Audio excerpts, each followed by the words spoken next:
10 seconds now. Just who will dire ban?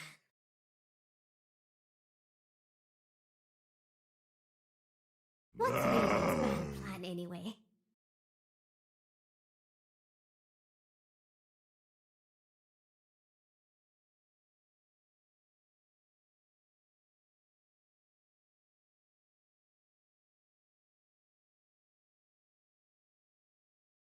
Ten seconds. 5 seconds.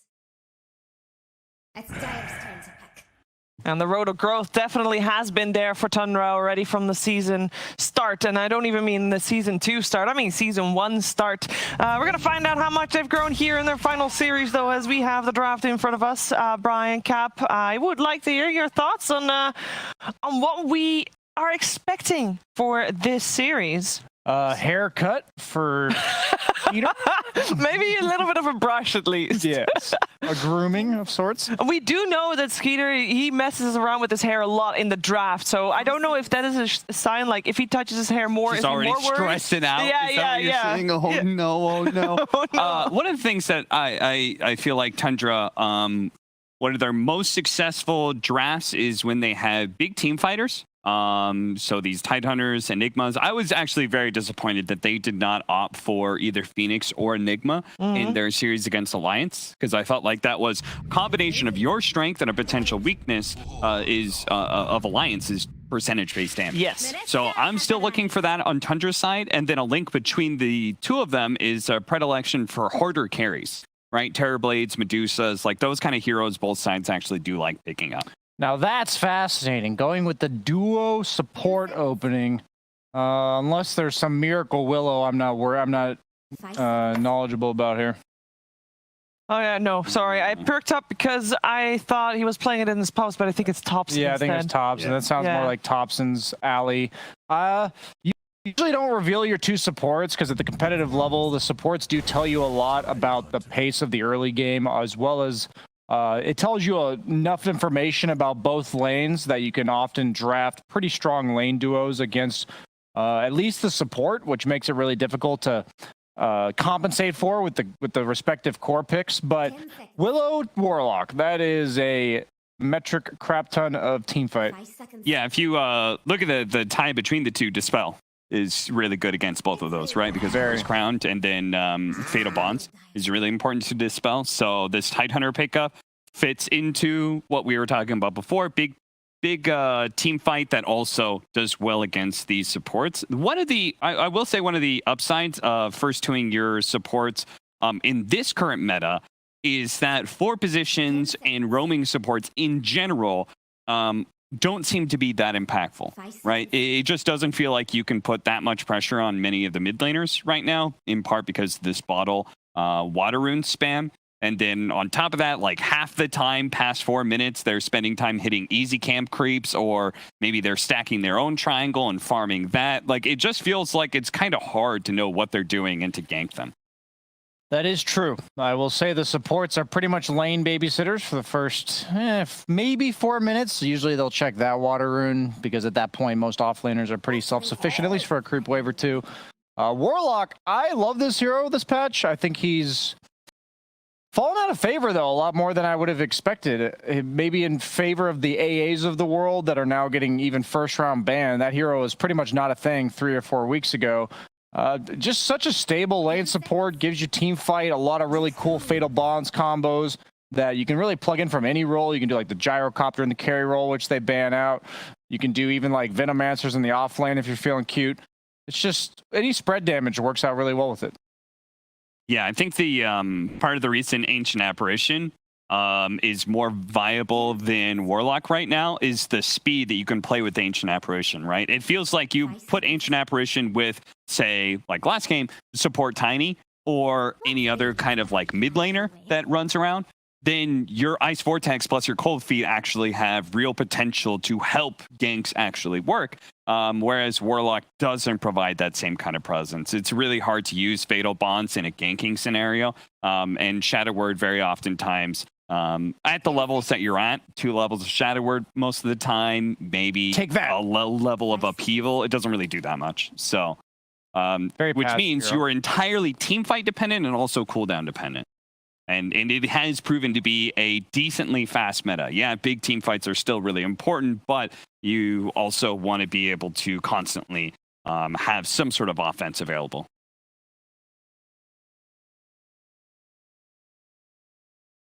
So they are forced to pick first, Nigma, coming into the second round. You wait to reveal your cores, and I'm kind of gonna hopefully find out why. You know, what's the idea? You see the Tide, does that mean you immediately third pick your carry with something like the Jug? That's just stable. That's a Juggernaut. That seems... Is that what they did? I heard that. Nice. Okay, so they do immediately reveal the counter core to the most likely 3-position hero of Tundra. I know they've occasionally ran 5 Tide. Maybe they like the mag with it too. I don't know. I feel like it's Mag Willow is a lane. Absolutely. Yeah, a mag Jug with the power is always nice. Yeah, Jug definitely an ILTW special. I think giving a carry player when he's newer to a team, comfort heroes as well as heroes with a little bit of forgiving spells. In this case, the spin to survive. It just makes this transition smoother. I think when you're coming onto a new team as a carry. Yeah, absolutely. You're able to just almost in a pub fashion just focus on your own game. Yeah. Right. I do quite like Mag right now. He's so good with so many of these 4 positions. Dark Willow, Lina, the repositioning of Shockwave works so well with that. I have personally played with and against the Dark Willow Mag combo, and it's so annoying. You Brambles gets thrown down. If it's freely thrown and you end up in one of those Brambles, then you are Shockwave back into another set of Brambles. It just sucks. How do you compare him to the Centaur? Like, on the offline, if you had to choose in this lineup, would you prefer Mag over Centaur? Centaur's still in, right? I would strongly consider Centaur because they picked a Baden, which likely means they're going for something like a Drow in the carry role. We talked about, Cap talked about the importance of dispels, so it makes sense why they would have Tide offlane, but also a 5-position Abaddon in order to not only protect itself, but all others. And if you pick a ranged, or sorry, a melee 5, you probably want a ranged core. And out of all the ranged cores I can think of that aren't Medusa, because that's already banned out, and Morphling as well, Drow sticks out to me the most. And I know Nigma's going to be thinking, like, what's their likely pairing with this Abaddon? And I think Centaur deals with it better than the Mag. Yeah. We'll see. Drow is certainly a hero. I feel like we haven't been seeing it that much in the DPC, but I've seen it toyed around with enough in pubs, and I imagine it's being picked in scrims. It feels like one of those heroes that people are trying to figure out whether or not they can actually do it in officials. And of the few teams that do pick Drow, we did see Tundra at least play it once, but it was not successful. It's either Drow or Luna, even though I hate Luna. I think that has to be their 2 options here. Yeah, one of the things about Drow that people are experimenting with is the current shard, the Frostbite. What does it do? You don't get it super early, but it shatters people. It does it does additional slow, and then it shatters them, doing like AoE damage. It's based on 60 percentage damage of them, per right? stack, I think. Yeah. So it makes your frost arrows like fury swipes, where the more times you hit them, the more damage they take per hit, and then also it makes it so that when they die, if however many charges they have, it blows up in an area. And your your split shot, or what's it called? Multi-shot? Multi-shot triggers frost arrows, so it's like a farming / damage mechanism. It also reduces healing. But okay, healing. Not even in the game, so not going to worry about it anymore. They do go for the Faceless Void. Decent matchup against Jug, carry to carry. It's okay out of all the melee heroes with the Abaddon, just because usually Abaddon is like on the side of the lane using Orb of Venom plus his passive to bully. And usually you pick ranged cores because they can kind of be laning while also helping you bully. But Faceless Void, he has the time dilation as well as the time walk to actually come over and help you in lane. So it's like a reasonable pairing. But if I'm an offlaner and I see Abaddon Void, there's a lot of options, such as like an Underlord that can just damage mitigate that will almost always free farm. So I think Mind Control could very well take control Yeah, I mean, you say Underlord, that sounds like a great pick to me. And then I look at Tundra having to ban like Timbersaw, Axe, like, yeah, all those heroes would work really nicely against a double melee lane as well. Yeah, so. they would just free farm. Those heroes would not only free farm, but they're like the meta ones. They're the best heroes of the patch. I think Centaur is even reasonable here if they want to do it, since it just happens to be in the pool. We usually don't get that far. The question is, you're against Lesh. It seems like a Queen of Pain. I was going to say that. Same thing Fogg said. We saw Mind Control on Nature's Prophet the other day, and he crushed it. They were able to set such a high tempo with that. Would it fit? You picked Warlock Willow, and then what? I feel like I'd rather have at least one guy that's like a stunner. They don't have a way to start fights right now. I mean, Mind Control, like Nature's Prophet. I'll never complain if you pick it, but... What mid laner do we need to see? It needs to be some sort of ranged nuker. Was that Lina? I heard Lina as well. Lina is a good matchup against the Leshrac. I was a little bit surprised they banned Void Spirit just because so many melee heroes with a Faceless Void. I felt like you absolutely needed some sort of range because they only have Sapphire right now. Yeah, I think Centaur is the best pick here by a pretty large margin. But if they go Nature's Prophet, like I said, take me home, Mind Control. There's quite a few options actually still left for him, which is what kind of build would you want in a Nature's Prophet? Because I'm not even sure if you can go an Orchid build with double cleanse in this. No, I'd even be fine if you just went pure like utility around the map, like you go like Witchblade Solar Crest, that kind of stuff.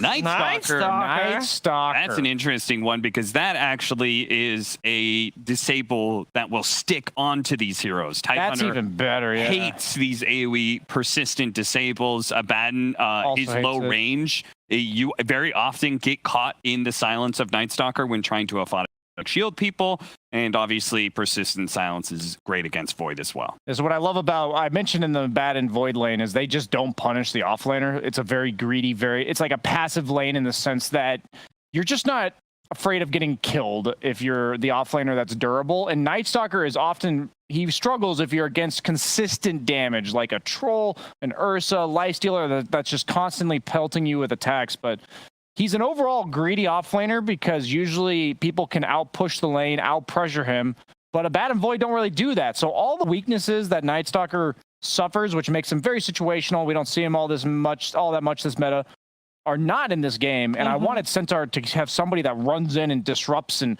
starts things, and I think Night Stalker is actually a better version of that this game for all the reasons Cap mentioned. So I think that's a sick last pick, and they're going to own.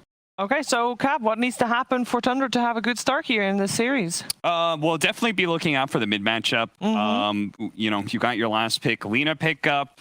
If he does really well, then he can actually threaten the Leshrac in every single one of these team fights with like, especially if you have a bit of right click damage. 9 is 100% the person I'm going to be watching all game long. Okay, we're going to be watching that mid lane, and we're going to watch a fun game of Dota 2 together with our commentary team, Moxie and Fogged.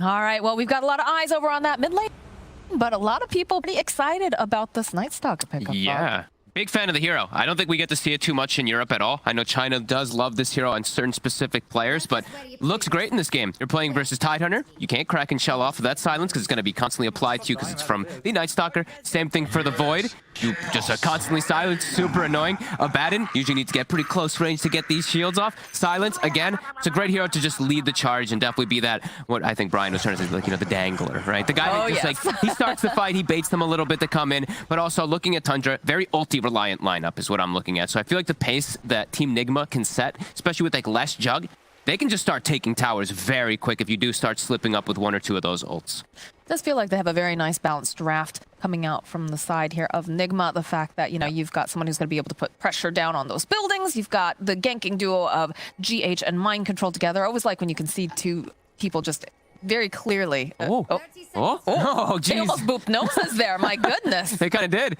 Oh my, that was right on the cusp cute. there. Look at that. Yeah, look at this. Look at this pad. Look at how sneaky they're being. 9. This is insane. 9's very close to his tower, though. That's a tough one to get. They're playing. Yeah, but they're waiting. They're hoping that 9's gonna. He's gonna step. He's gonna step back. They're waiting at the wings. Come hit there, my child. Oh, is he gonna get caught here? It looks like all right, that's gonna be the jump, the brambles, everything getting used on 9, and Mind Control is gonna be off to a really nice start. And they immediately start with the chat wheel. So you can tell Team Nigma, they're ready for some fun again today. As we saw the other day, super aggressive. That was the key thing that we did see from them, with a very similar kind of style of supports in particular. I think they actually did have the exact same too. Looking at Tundra though, they are countering a bit of this Willow for sure with the way they've set up their draft. Tidehunter, Kraken Shell able to remove Fatal Bonds. Abaddon Shield able to remove his buddies. Fatal Bonded tough stuff. So we did see how much the Warlock was a problem the other day, how much damage it was able to amplify. So Tundra has put themselves in a position to counter that a bit. So this mid matchup here, from what I understand, it should be, you know, going more towards the side of 9. But of course it is Miracle. It is. Who is playing this Leshrac, so... Up to those lane mechanics. I think this is a pretty, it's very, very slightly Lina favored matchup, but I think Lesh can free farm in the same exact kind of. LTW. Oh my goodness, he drops very low. Dyer's courier is so dangerous. Kuro will get a courier for it though, because they don't pay attention while they are going aggressive, as has happened a lot. As Fada. Okay, he's going to be the first victim here, as they do put some pressure here on Skeeter. Very strong lane. GH drops very low himself too. Do they have any salvage? Mind Control used it on himself, so GH is going to stay quite low up here. But it doesn't matter, because he's playing versus Void Abaddon. Very passive lane, as the panel mentioned. Fatal Bond's pretty annoying down here in the bottom lane, something that we were saying to watch out for. Yeah, early on, this lane is quite strong versus the Tidehunter. That's what you do see snaking. We've seen this more, at least especially recently, because the Snapfire is used to just default. You get the little shredder, but here versus Jug, you have Tide. You want to be able to get him away from that spin in case of anything, and you can even get some aggressive playstyle too with the cookie too. So I feel like the people are switching up the build a little bit here. I've seen China actually skipping little shredder a lot of the times too. They actually just get your cookie and your scatter blast sometimes, but in Europe, I'm pretty sure we're going to see the same, just cookie and little shredder. It's got some very good value to it, but it was always nice whenever you can see 33. some dynamic. moves Dropping around low. here. 33 is dropping very, very low. In fact, he pops a Fairy Fire, and He's it's dead. just not enough. Those Fatal Bonds. Too good. Yeah.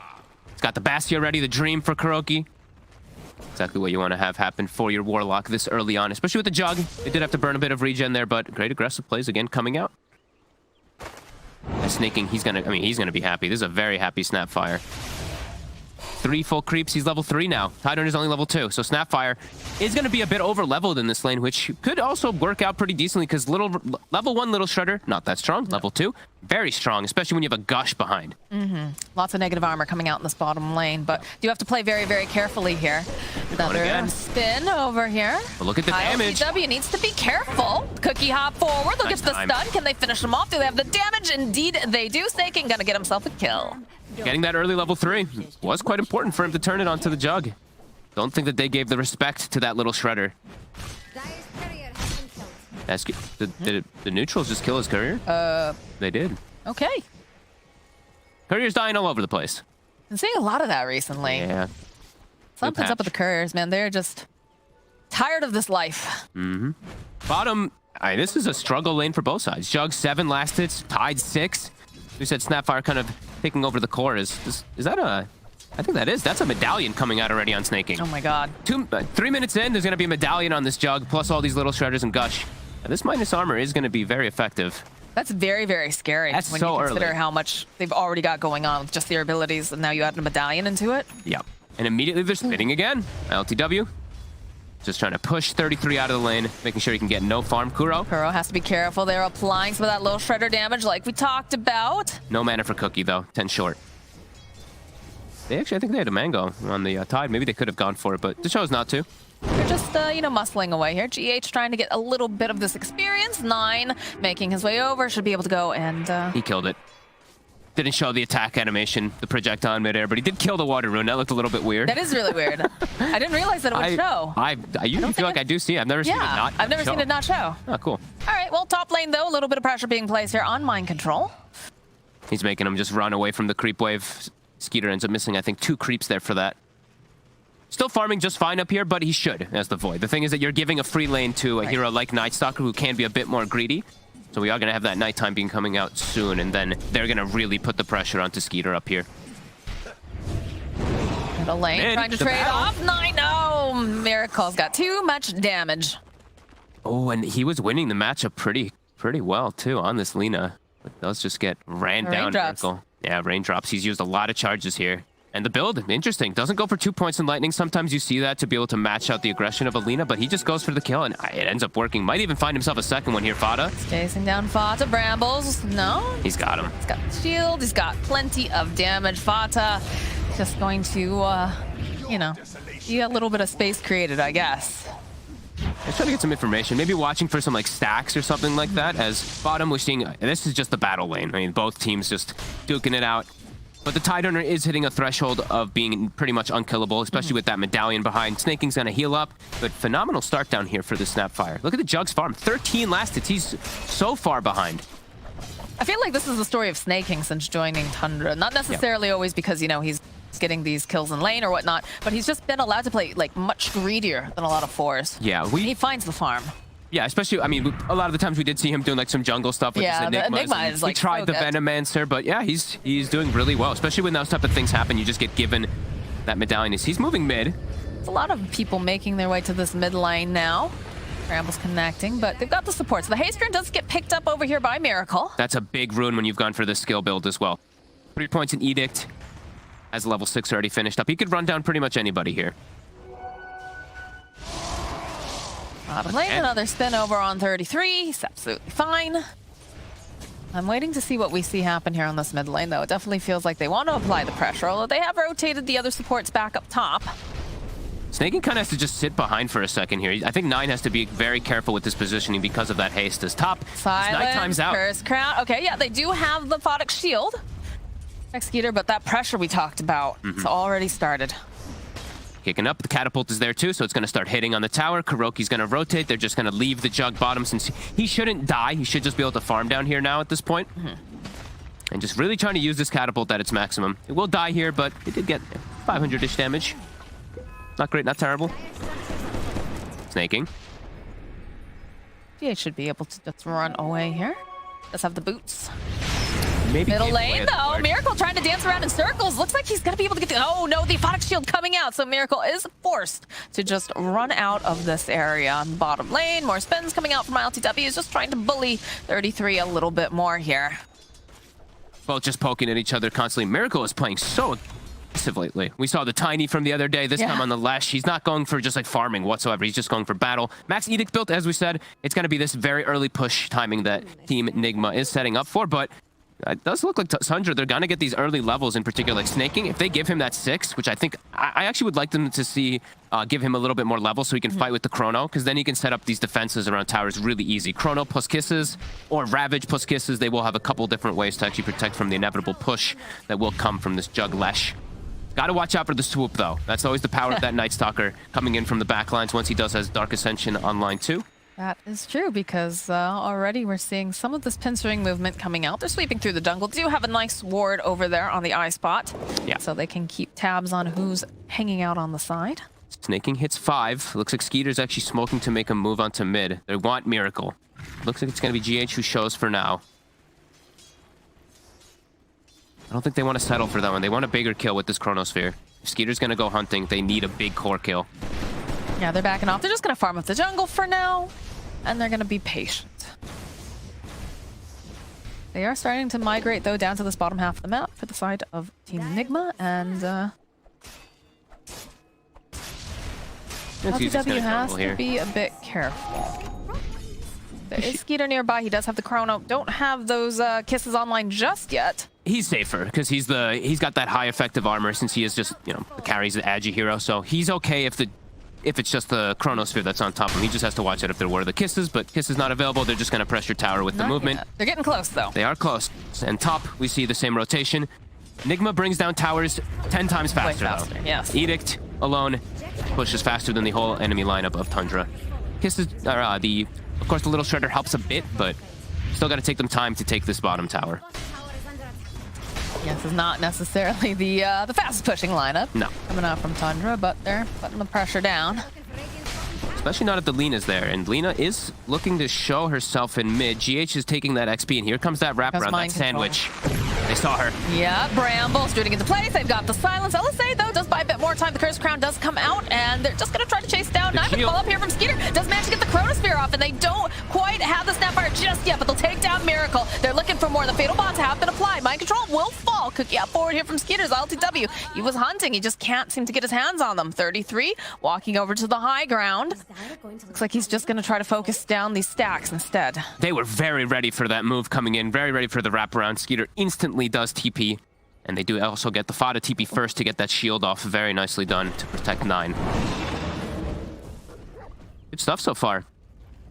Very even, slow game. This is a great Chronosphere, but now, of course, you know... It's down. It's time to go. Yeah, it is. Time to push mid again. Exactly. They still have the Ravage, and they have picked up the Snapfire Kisses now. I think they have to run 33 over. He doesn't have TP, so he has to move very quick as this tower, it's going to get brought down super fast. Do have Glyph. So 33 should make it in time. He's going to walk on in, though, and look at this already. Team Nigma respecting it, backing off. They're going to Glyph Fortify the Carity, though. Yep. Showing 4 heroes, but this is the move that they need to do to stop that kind of push here. And now they can start a push of their own with that tide there. And they did use the Dark Ascension before, so nighttime is not available, so it's tougher for Mind Control to show up and look for these fights. 33 will happily take all of these hits off. They have to be careful, though, because they do have the Fatal Bonds applied to them. They have lots of different ways to remove it, though. Shields, plus the Kraken eventually when it procs, yeah. Bada always at the ready, does remove out that second one. And Nigma, they respond versus this tower push themselves too, with also heavy team fight availability with Kuroki sitting back with the Infernal. But they're stalling. Mind Control just farming jungle, because we said, you know, daytime, using that downtime. I will say that Tundra is being very good about not blowing all of their ultimates at once. Yes. Obviously, they have a great wombo combo, but, you know, it's usually just, you know, Chronosphere, plus we did see the Laguna Blade, but everyone else holding on to those other spells so that way they can use it as a deterrent, because you know that Nigma, especially Miracle, is going to be just running at your buildings. Yeah, both cores looks like they're gonna get their Yules at the same time, the Lina and the Lash. It feels like we have like pretty much mirror movements coming up from both sides so far. They do indeed. ILTW is going for fighting build. He's got the Yasha into the Diffusal queued up. Seeing more Diffusal, of course, as we always mention in China, but do see its purpose in this one versus some low mana heroes. Tidehunter, Abaddon, Void. Could be effective. We've seen it more and more. All right, Night Stalker and Dark Willow on the hunt, looking to find any stragglers here in the jungle, maybe wrap around, get a quick pick off. But they do have to be careful because they are going to be walking into several heroes here. Yeah, 9 has the Yule so he's got a way to protect himself versus this aggression. See the stack. We're going to make the play over here on Snake King. First crown right on it. This is going to be a dead Snapfire. He almost got, you saw he wounded up the cookie, but up the silence. The crippling fear did catch onto him right at the edge, so stops that animation. They take the stack too. That's a big one. Yeah, GH even gonna just ult for it. Pretty happy with that here.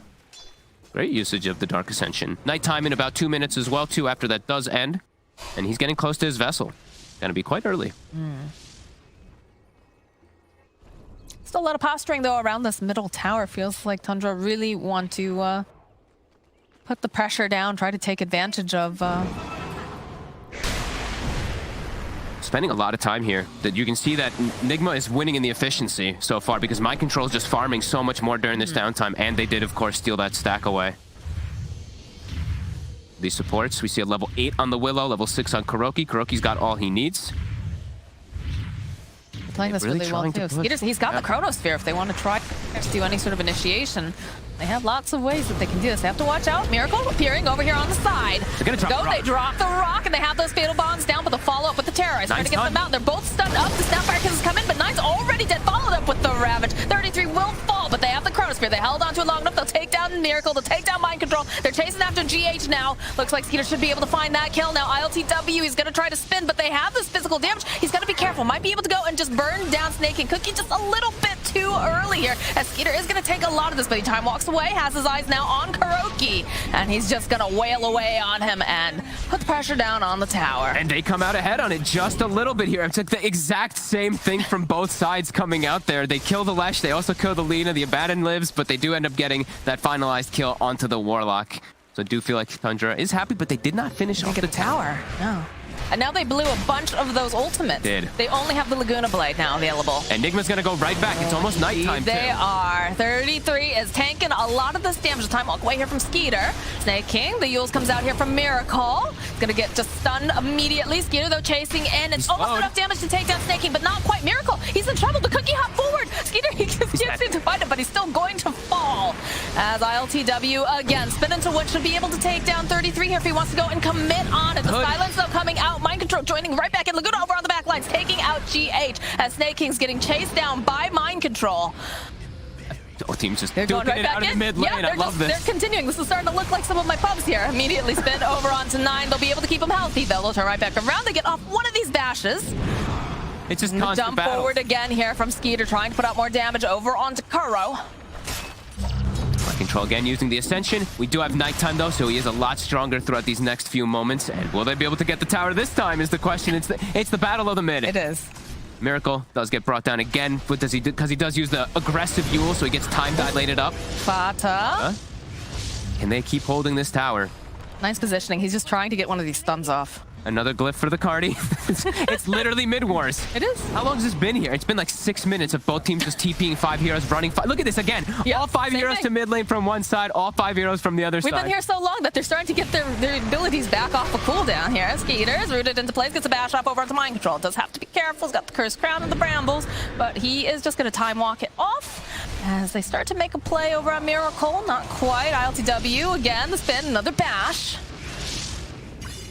Can't even tell who's coming out more ahead on this because it's literally the exact same thing from both sides. Like, okay, Omni's coming back up, but so is Chronosphere, so is Ravage. So is Ravage, So is everything. Chaotic Offering, so is absolutely everything. Back to the mid lane battle. We will have Void take a little bit of time off, go collect some bounties, but then back to the mid lane to Dear fight. Diary, it is day 4 of sieging the middle towers, and, you know, morale is still high with the troops.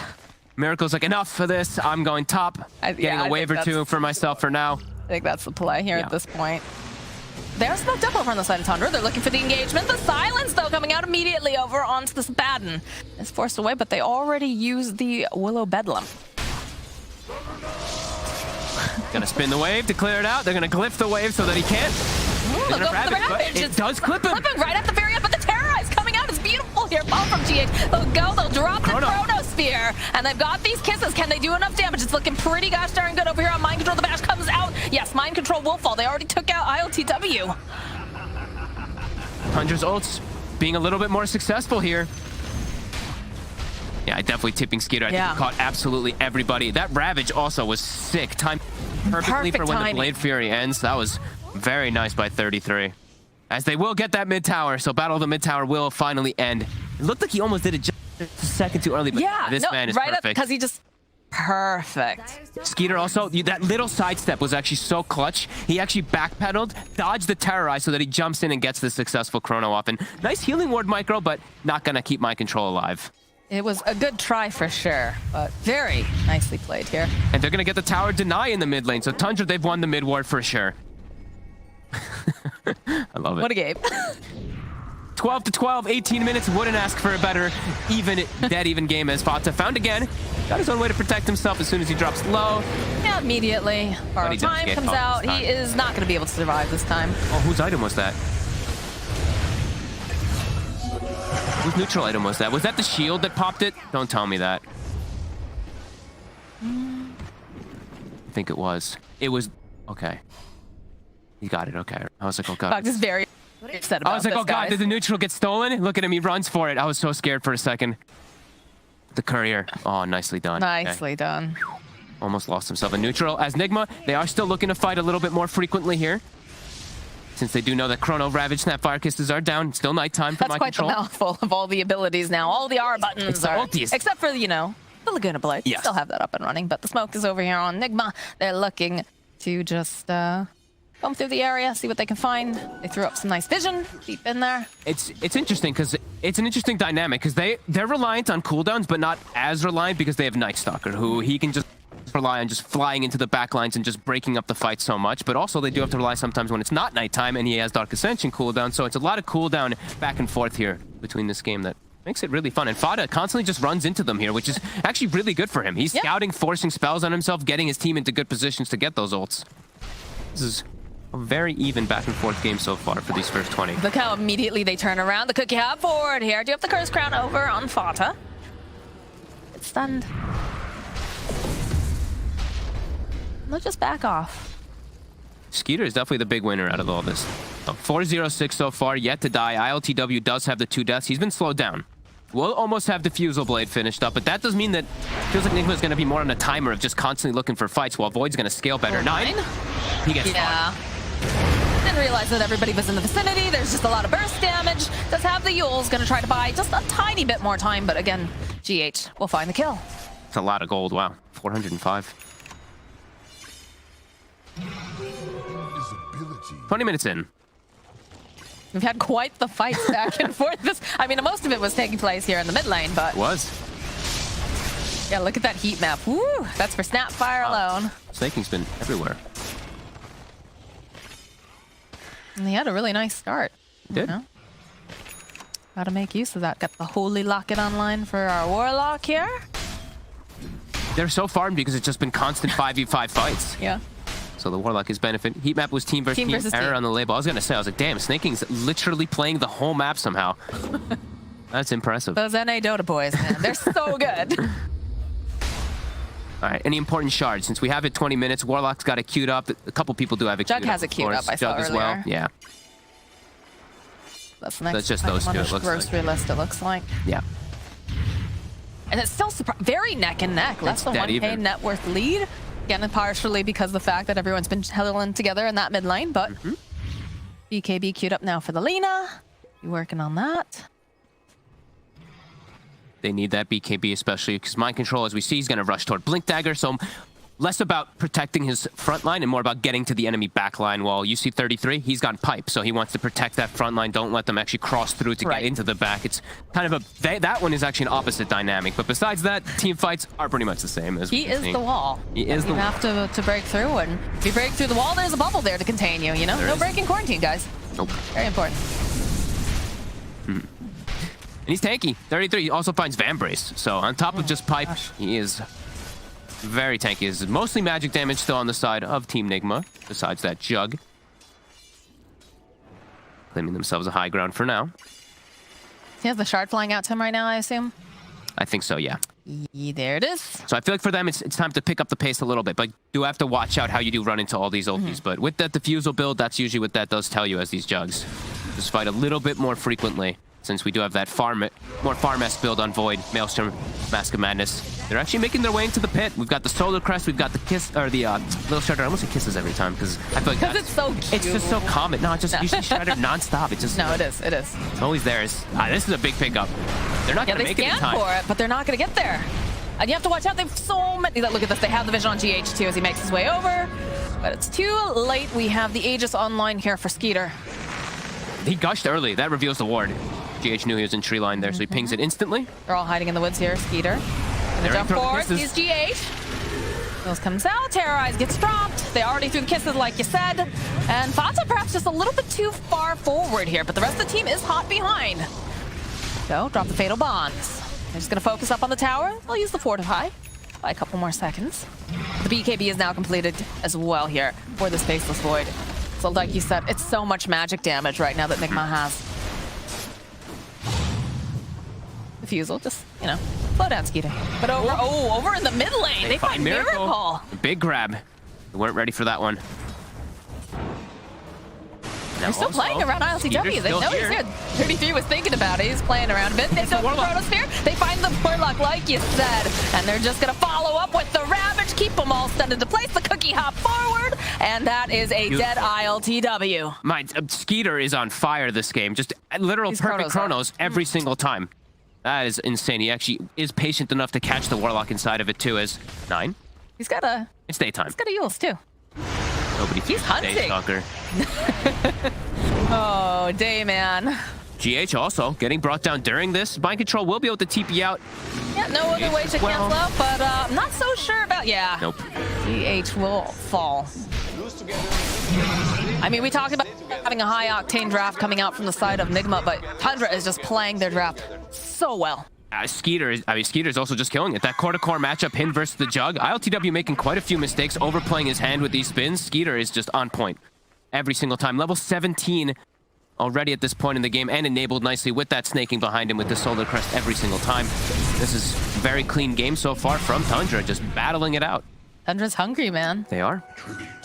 And their lineup scales very hard. As we mentioned, you know, Jug's gone for more of a fighting build, and it's not really working out for them so far. They just haven't found the engagements, you know. We saw that they have a Night Stalker. We figured, okay, this is going to start putting that pressure down early. You've got Miracle with all this magic damage, but a couple of these engagements have really just kind of gone sideways for the side of Nigma. And now you're running into the issue of, you know, they have BKBs. They have things to counter all of this early magic damage. And 33's gotten a very interesting item on the Tidehunter. How do you prevent being silenced up from a Night Stalker? Build yourself a Yules to just either Yules him and disengage, or you Yules, you wait for yourself. Usually you Yules the enemy Night He Stalker. hops forward. Are they just going to stun him into place? LTW gets the spin off, but they get a couple of the bashes too. Oh my goodness, he's almost able to. Oh, right on the back lines. So they'll go, they'll drop. Miracle trying to burst out this damage, but they have the BKB over here on Skeeter. They're chasing after Snaking. They want him, but they're not quite able to get as they jump forward. Can they take down Miracle? Skeeter's just chasing him down. Yules will come into play here. 9 popping his own BKB. They'll be able to get that kill. Snaking does fall. The run is on here after ILTW. They want this kill. They want this Jug. Can they get their hands on him? They've got him. They've got the Yules, the LSA, the Laguna Blade, and he is dead. They were chasing after 33 something fierce too, and he's still alive here. Do eventually manage to nuke him down, but 9 is hunting. Would like to punish him for this damage here, but they don't have the vision.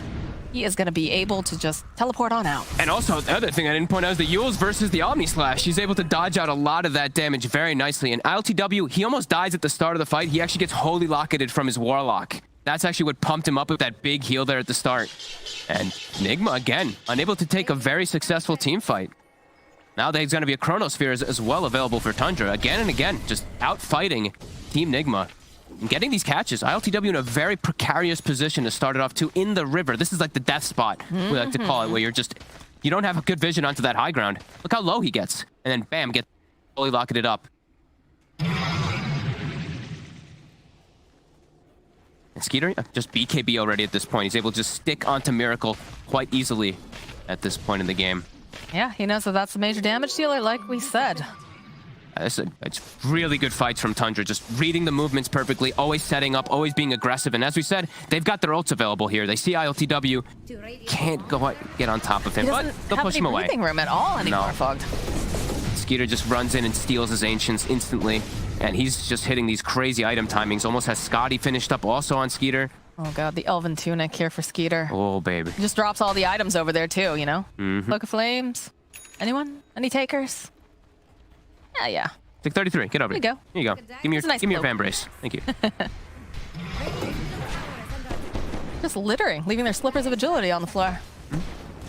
Very effective use of gold so far for Tundra. 808 on Skeeter, as we said, the standout so far for this game. 9 also BKB, so they just got 2 different ways to protect themselves when they do get jumped from this Night Stalker in the back. And game is feeling really hard for Team Nigma now at this point. Yeah, they made dynamic item choices. Again, not something you typically see on a Tidehunter. You don't see that Yules, but he's doing it. We've got a Chrysalis over here on Lena. I like it. Dishing out the damage. Yeah, I like it a lot. The Quiver found over on the side of a Radiant here. I thought that was going over on the side of Tundra, and I was like, oh, perfect. That would be nice. No. They do find themselves a sliver on the side of Tundra, though. Another really good pickup this game. That base damage, that status resist, everything here for the Void, just going to amp him up on top of this. I don't know if they're going to kill Skeeter, honestly, this game. He is going to have 3,000 HP plus way more effective HP when he's solared and he has a sliver, so he is going to be quite impossible to be being brought down, especially with a Void. All right, Abaddon at his side, too. He's got to just, if they want to kill Skeeter, he's got to, A, be alone, B, not have his Chronosphere, and then C, they got to dump everything on him, and that is not the position that you want to be in. No, they got to get the fear into the stun, into just a full follow-up. But yeah, there's so much backup from Tundra, and it's a very all-in item choice, as we said. I feel like this is do or die here for Team Nigma. The SNY and the Diffusal's done for the Jug. It's about to hit level 18. It really does feel like if this next fight doesn't go well for them, Tundra's gonna start just fully taking over the entire map. And they do get themselves a Quiver over on the side of Tundra. Lena's gonna hurt. I mean, she's already hurt. Let's be really honest here. But yeah, look at this. They can't defend these towers. They'll put out the fortification, but... She's about to be 20, so Fiery Soul stacks also will be even stronger. And Jug has to be careful now how he spins. If he just spins in a bad position, Nigma might just be able to right-click him down himself. We're getting to that point. Top tower has This is excellent play so far for them. Everyone, I mean, they're never splitting up. They're never getting caught out of position from this Night Stalker movements at all. Well, I mean, that's kind of the counter at this point in the game. Is just don't be alone. Look at Miracle. Spider legs into this little spot here in the trees and starts whittling down the tower with Edict. So trying to do it with what they can so far, since I think they are feeling that pressure. They'll find themselves a courier at the very least. It is just Fatas, but This one. the big one though over here, you know. LTW. How long is he going to be able to just do that? That was the question. Anytime Skater's there, he won't be able to. He's just not afraid at all. He's just charging over here at GH. Just have to be a little bit careful. LTW now is here, so he should be able to get himself a nice pick-off kill. Okay. The one time Fada, I feel like the few times that he has made a mistake this game, but he's been excellent so far. Yeah. Like his deaths have been so perfect, the way he's just been revealing the positioning of Team Nigma.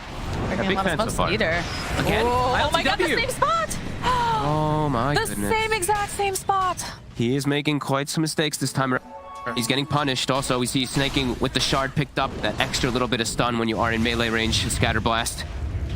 Miracle is doing everything that he can over here. He realizes, okay, he's dead. We can't fight. We can't do it. We just got to split push. And the data list is now completed for this Lina. This feels very tough. This Jug is very out of the game so far here, and he went the earlier game items, and he's not been able to have the successful fights. Tundra gonna start working on high ground, but so is Miracle. Edict does push quite fast. They're gonna have to back up and respond. TBing home. 33. Silence. Nice play here. BKB coming out from mind control. Just gonna be able to teleport out, but he does manage to find Miracle over here on the side. Again, the Yules will drop the Terrorize. 9 hunting. No, they started winding up. They didn't fully commit to it yet, but they need to get there fast because Miracle, he's just chipping down. Look at this damage! Shredded. Oh my word. Fata chasing after GH now. Get over here. Gotta navigate the maze here. Oh, nope. Not quite. Whatever, got a shield. Pop a mango. Pop one of my 5 clarities. This is just, yeah, really good movements across the map. Tundra also recognizing that they got to be a little careful of these Edict split pushes, immediately swing back over, start to push back themselves. 33 dragging the wave as well from bottom. I mean, the easy solution is you just kill Miracle. Yeah. And that's where he's dead right now. So they'll be pushing out these waves, taking down the vision, which also hurts so bad because ILTW, he just wants to farm. GH. Try to catch up. GH here uses the Shadow Realm, has the blink, throws down the brambles. 9's on his way, though. Nice play there from GH. Dodging the first little shredder hit there with the Shadow Realm so he can get the blink off that he uses, snaking midair. Ooh, Snaking. 9. We'll retake that outpost, and 9 might be able to find GH anyway. No Nope. blinks, he blinks. Does get away. Nice little plays from GH. Mind control. Ooh, Fata. Didn't quite see him there. But they're having to just avoid. They cannot fight into Tundra, which is a huge problem. And this Jug continues to get bigger. This Lina continues to get bigger as well.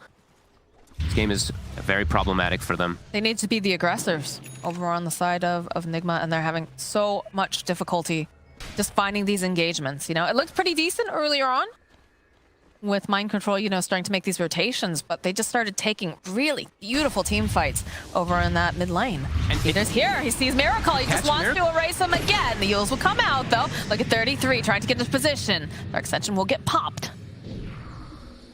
Gotta catch some of these back heroes, but as we've said, they've got double mute magic immunity. He just walks right in. Mind control, getting the jump over here. The silence. They have the dust. Can follow up a couple of these spins. Peter just trying to poke away. They have the BKB. Mind control just hasting here over after snaking. Has to be careful because look at this damage as they chase after him. And I hear a Ravage over on the other side. Followed up with this beautiful Chronosphere. They'll take down Kuro, and they're going right back in again. They'll take down Miracle. ILTW, look at these clicks coming out here from 9. He just has to get a little bit closer. 33 is here. They have the Yules. They can set up for the LSA. The cookie hop forward. That is a dead juggernaut. That honestly feels a game. This has been a relentless play here so far from Tundra. Not letting Nigma get any type of successful fights. ILTW really struggling so much this game. 2 and 6. Yeah, I don't think there's anything Nigma can do versus this at all. These chronos, absolutely perfect from Skeeter. Tundra. This was a beautiful game, honestly. Yeah, you can tell they figured it's pretty much over here. Although they do buy back on the Jug. Mind control trying to jump over onto the back lines, but he's just immediately blown up. He's just gonna get hit by the Lina. Yes, look at this. ILTW thought maybe I could spin. Okay, they'll follow up. They'll drop the rock. They try to get off the damage here with these fatal bonds, and they went for the Omni Slash, but it's just not enough damage here because they have the Yules. They have everything they need to counteract this Jug. And GH gets 3-shotted by 9. Yep. GG. GG. What a play coming out from Tundra. Itemization on point, the way that they constantly just fought these battles. And yeah, Skeeter, he, I think for me, is the MVP. Even though he fought to break some smokes, eat some ganks and stuff like that, it was really Skeeter's Chronos.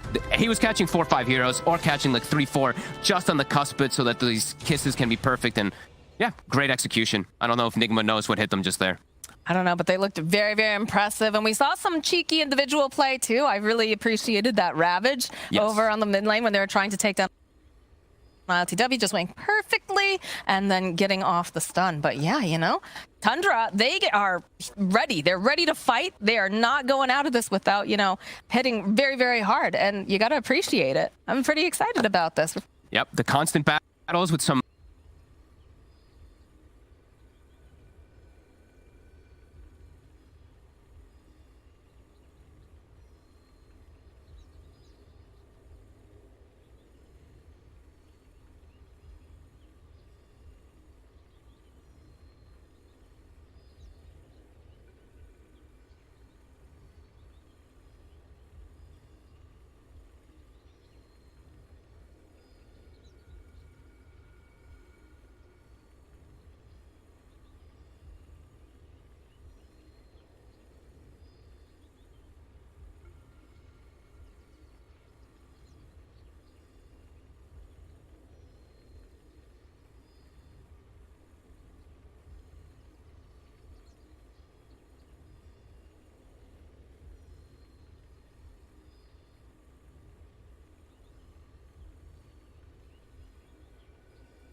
Let's hope that doesn't happen again.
DPC League, and the reason I'm talking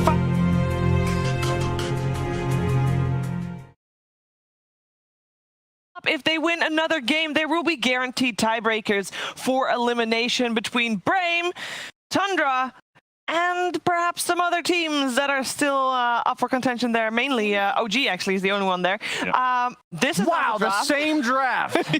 Run it back. Run it back. On the other side, Nigma, they really want to win because if they lose here, if they win, they are guaranteed major. The question is, will they be group stage or will they be wild card? If they lose here, they will be in a guaranteed tiebreaker, either three-way or four-way. Even going to the major. Yeah, even going to the in a wild card scenario as well. It's crazy. It's madness. There's I'm very happy that there's so much on the line with only 2 series. Isn't that mad? Can you imagine a 4-way tiebreaker where first gets you group stage of the major and last gets you not to the major? You not even going. Oof. All right. Okay, Nigma's whipped out the tryhard pants here. Oh yeah. Yeah, ET Medusa. Yeah, pretty standard lane partner for a Medusa already with the ET. I'd say it's probably one of the better ones, actually, because it amps up your damage at all stages of the game. And AA, we talked about whenever we see it, it's a combo hero. You either pick Wraith King because they only have 1 volley of spells, or you pick Medusa because she doesn't actually die to the combo. Don't forget it's amplified damage on amplified damage, right?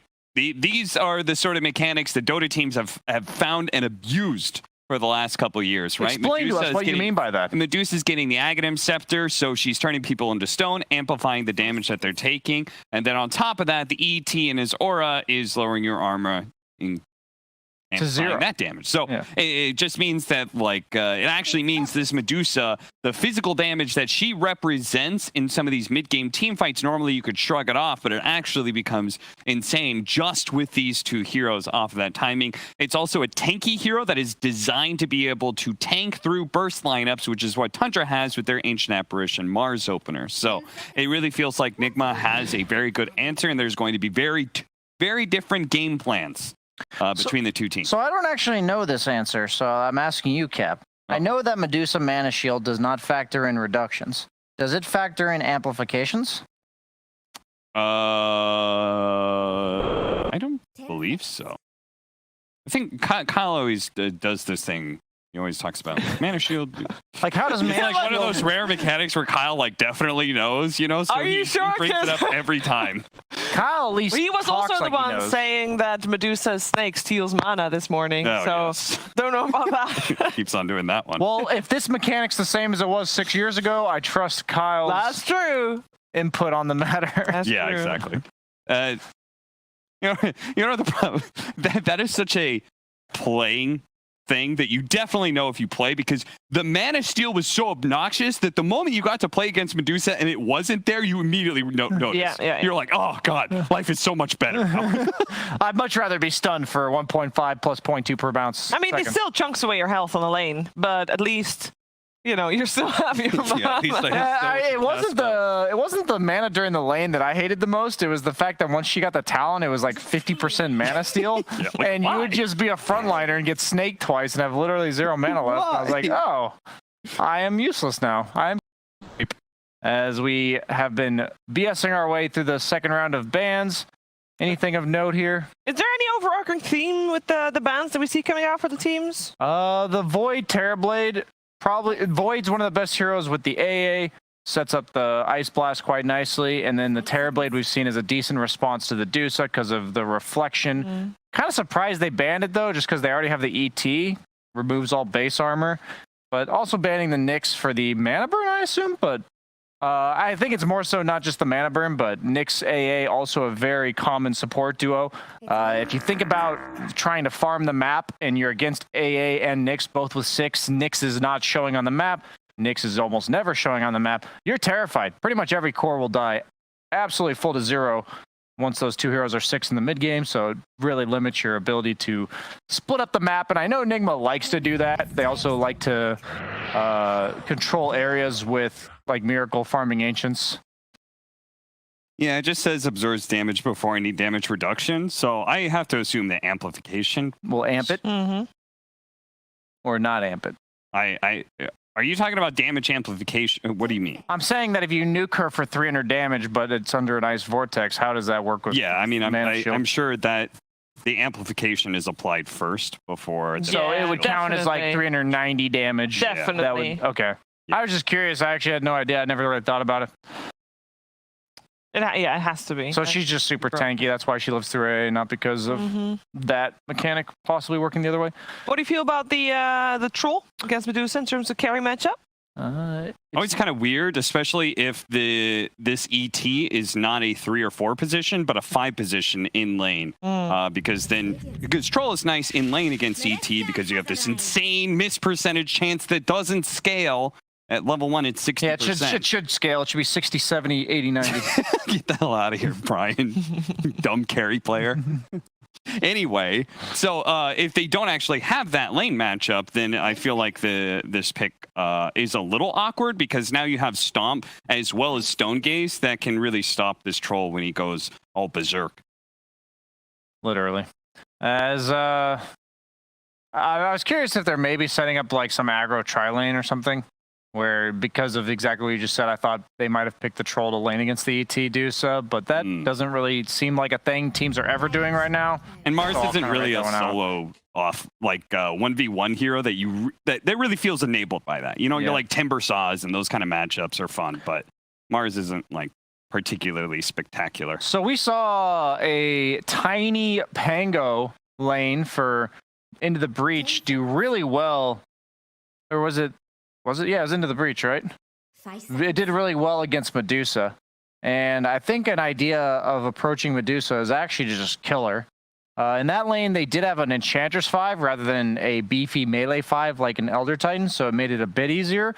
But I'd be curious if Tundra looks to pick up a Darkseer last pick. We've been seeing that be a common way of dealing with the Dusa. Just get your own couple Dusas with the wall and the normal punch anime style, but just the Mars being flexible leaves that as an open option. And I think on paper you don't want 2 melee heroes usually in the same lane, but against Medusa, I think it might be the best option. I do want to say that for Nigma, when they have played Medusa, also with the, I believe it was actually, at least it was with the Willow as well, not the Elder Titan, but they've played Miracle on the Medusa, so there's still the flexibility option in terms of playing it mid. LTW is an Ember player. Particularly, to Brian's point, particularly because the way ET secures lanes as a 5 position is he just runs out and fights you. But if you were to have Clockwork Darkseer, like specifically, you can't fight into that. Right? Ion Shell plus Battery Assault is way too hard to fight into. So his effect in the way he would create space for the Medusa in laning phase is completely nullified. It's not like someone dying or something, or an Ogre who's designed to just tank damage, or an Undying who heals you up. You actually would not have a very good defense mechanism at all. So the only issue with that Darkseer now is that you're dealing with an Ember that you don't really have lockdown for. The Mars will certainly have to go Yules now, whatever role it may be. They're worried about the lane dominators that would go mid. I think since you see Ember, Mars isn't particularly excited to lane against Ember. It's okay. Like, usually you'll win the early levels, but you don't really kill him with Arena reliably if the Ember's a good player, and I think Miracle's probably decent. So I'd go more so with a mid laner that's meant to stomp, but also offers a way to catch the Ember. Something like a Storm, something like... What else is there, actually? Void Hawk's already Spirit. banned out. Void Spirit. I think that matchup's been tilted in Ember's favor, actually. But we've also seen it go both ways. Yeah, any of those would be fine. They ban Bat Rider. That would be a very scary pick.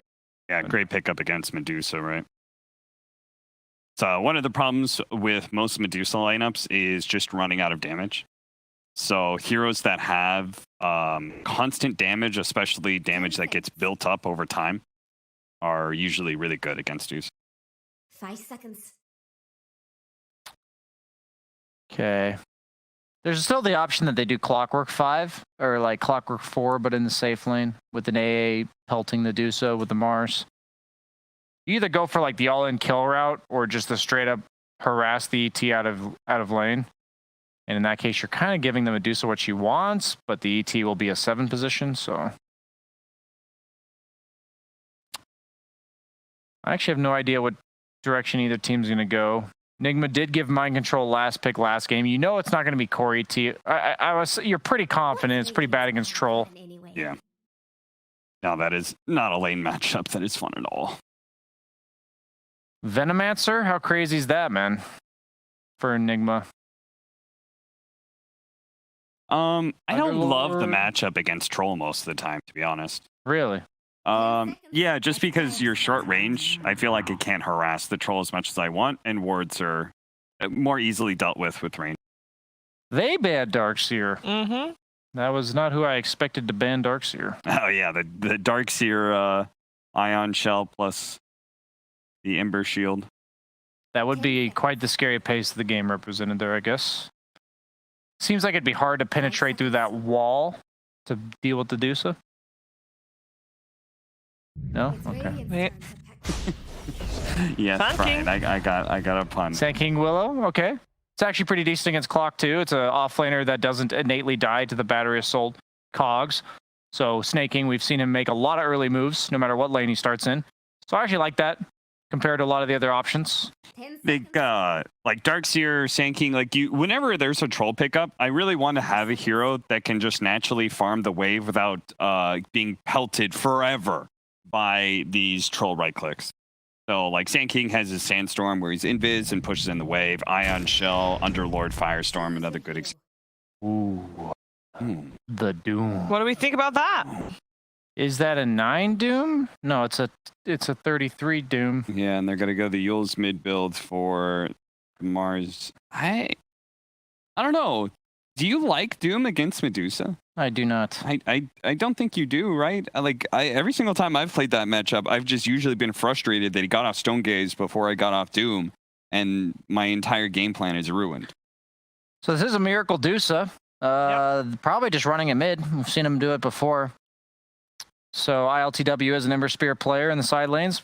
Traditionally one of the many European carries that likes the Ember Spirit safe lane. I said I liked Nigma's draft more game 1 than I did Tundra's, but I think they even have it better here. I think the Doom is not the best answer to the Medusa. I think Miracle will have the space he needs to carry this game. I don't think the pace they represent is fast enough, and LTW's on a signature. I will tell you, the stats do agree. Every time Team Nigma lose first game of best of 3, regardless of if they win or lose the series, they always win game 2. That was actually the whole reasoning for it, and you just kind of... I was trying to BS my way through that explanation, and I've been exposed. I think for this game, the momentum of the Yule's Mars is really important, but I'm going to be watching for 33 and his impact, because one thing that Doom does represent is constant percentage-based damage, thanks to his Infernal Blade. So I think 33's game is actually really important in this one. If you're a strong Doom and can continue to run at people, you are just a constant fountain of damage. All right, well, let's see if 33 can do it for the squad, because if Tundra win here, they are guaranteed forcing out tiebreakers for a chance to avoid relegation. Of course, we also like to see a third game, so perhaps we will, depending on if Team Nigma work out their draft the way it should. We're heading over to Moxie and Fog for game 2. I mean, who doesn't love tiebreakers? It's just more Dota for us to watch.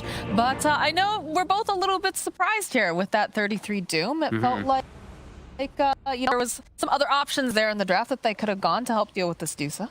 Yeah, I'm very curious what they're going to go for here. I guess it is the concept of Medusa has changed from the past, where we used to see, that you go for your damage items and stuff like that, and then Doom isn't as effective. But if you're preventing snakes from being casted over and over again, I mean, maybe that's what they're looking for. I'm very curious to see what it's going to be. I was very impressed with the way Tundra was able to set the pace of that last game and constantly just fight and battle.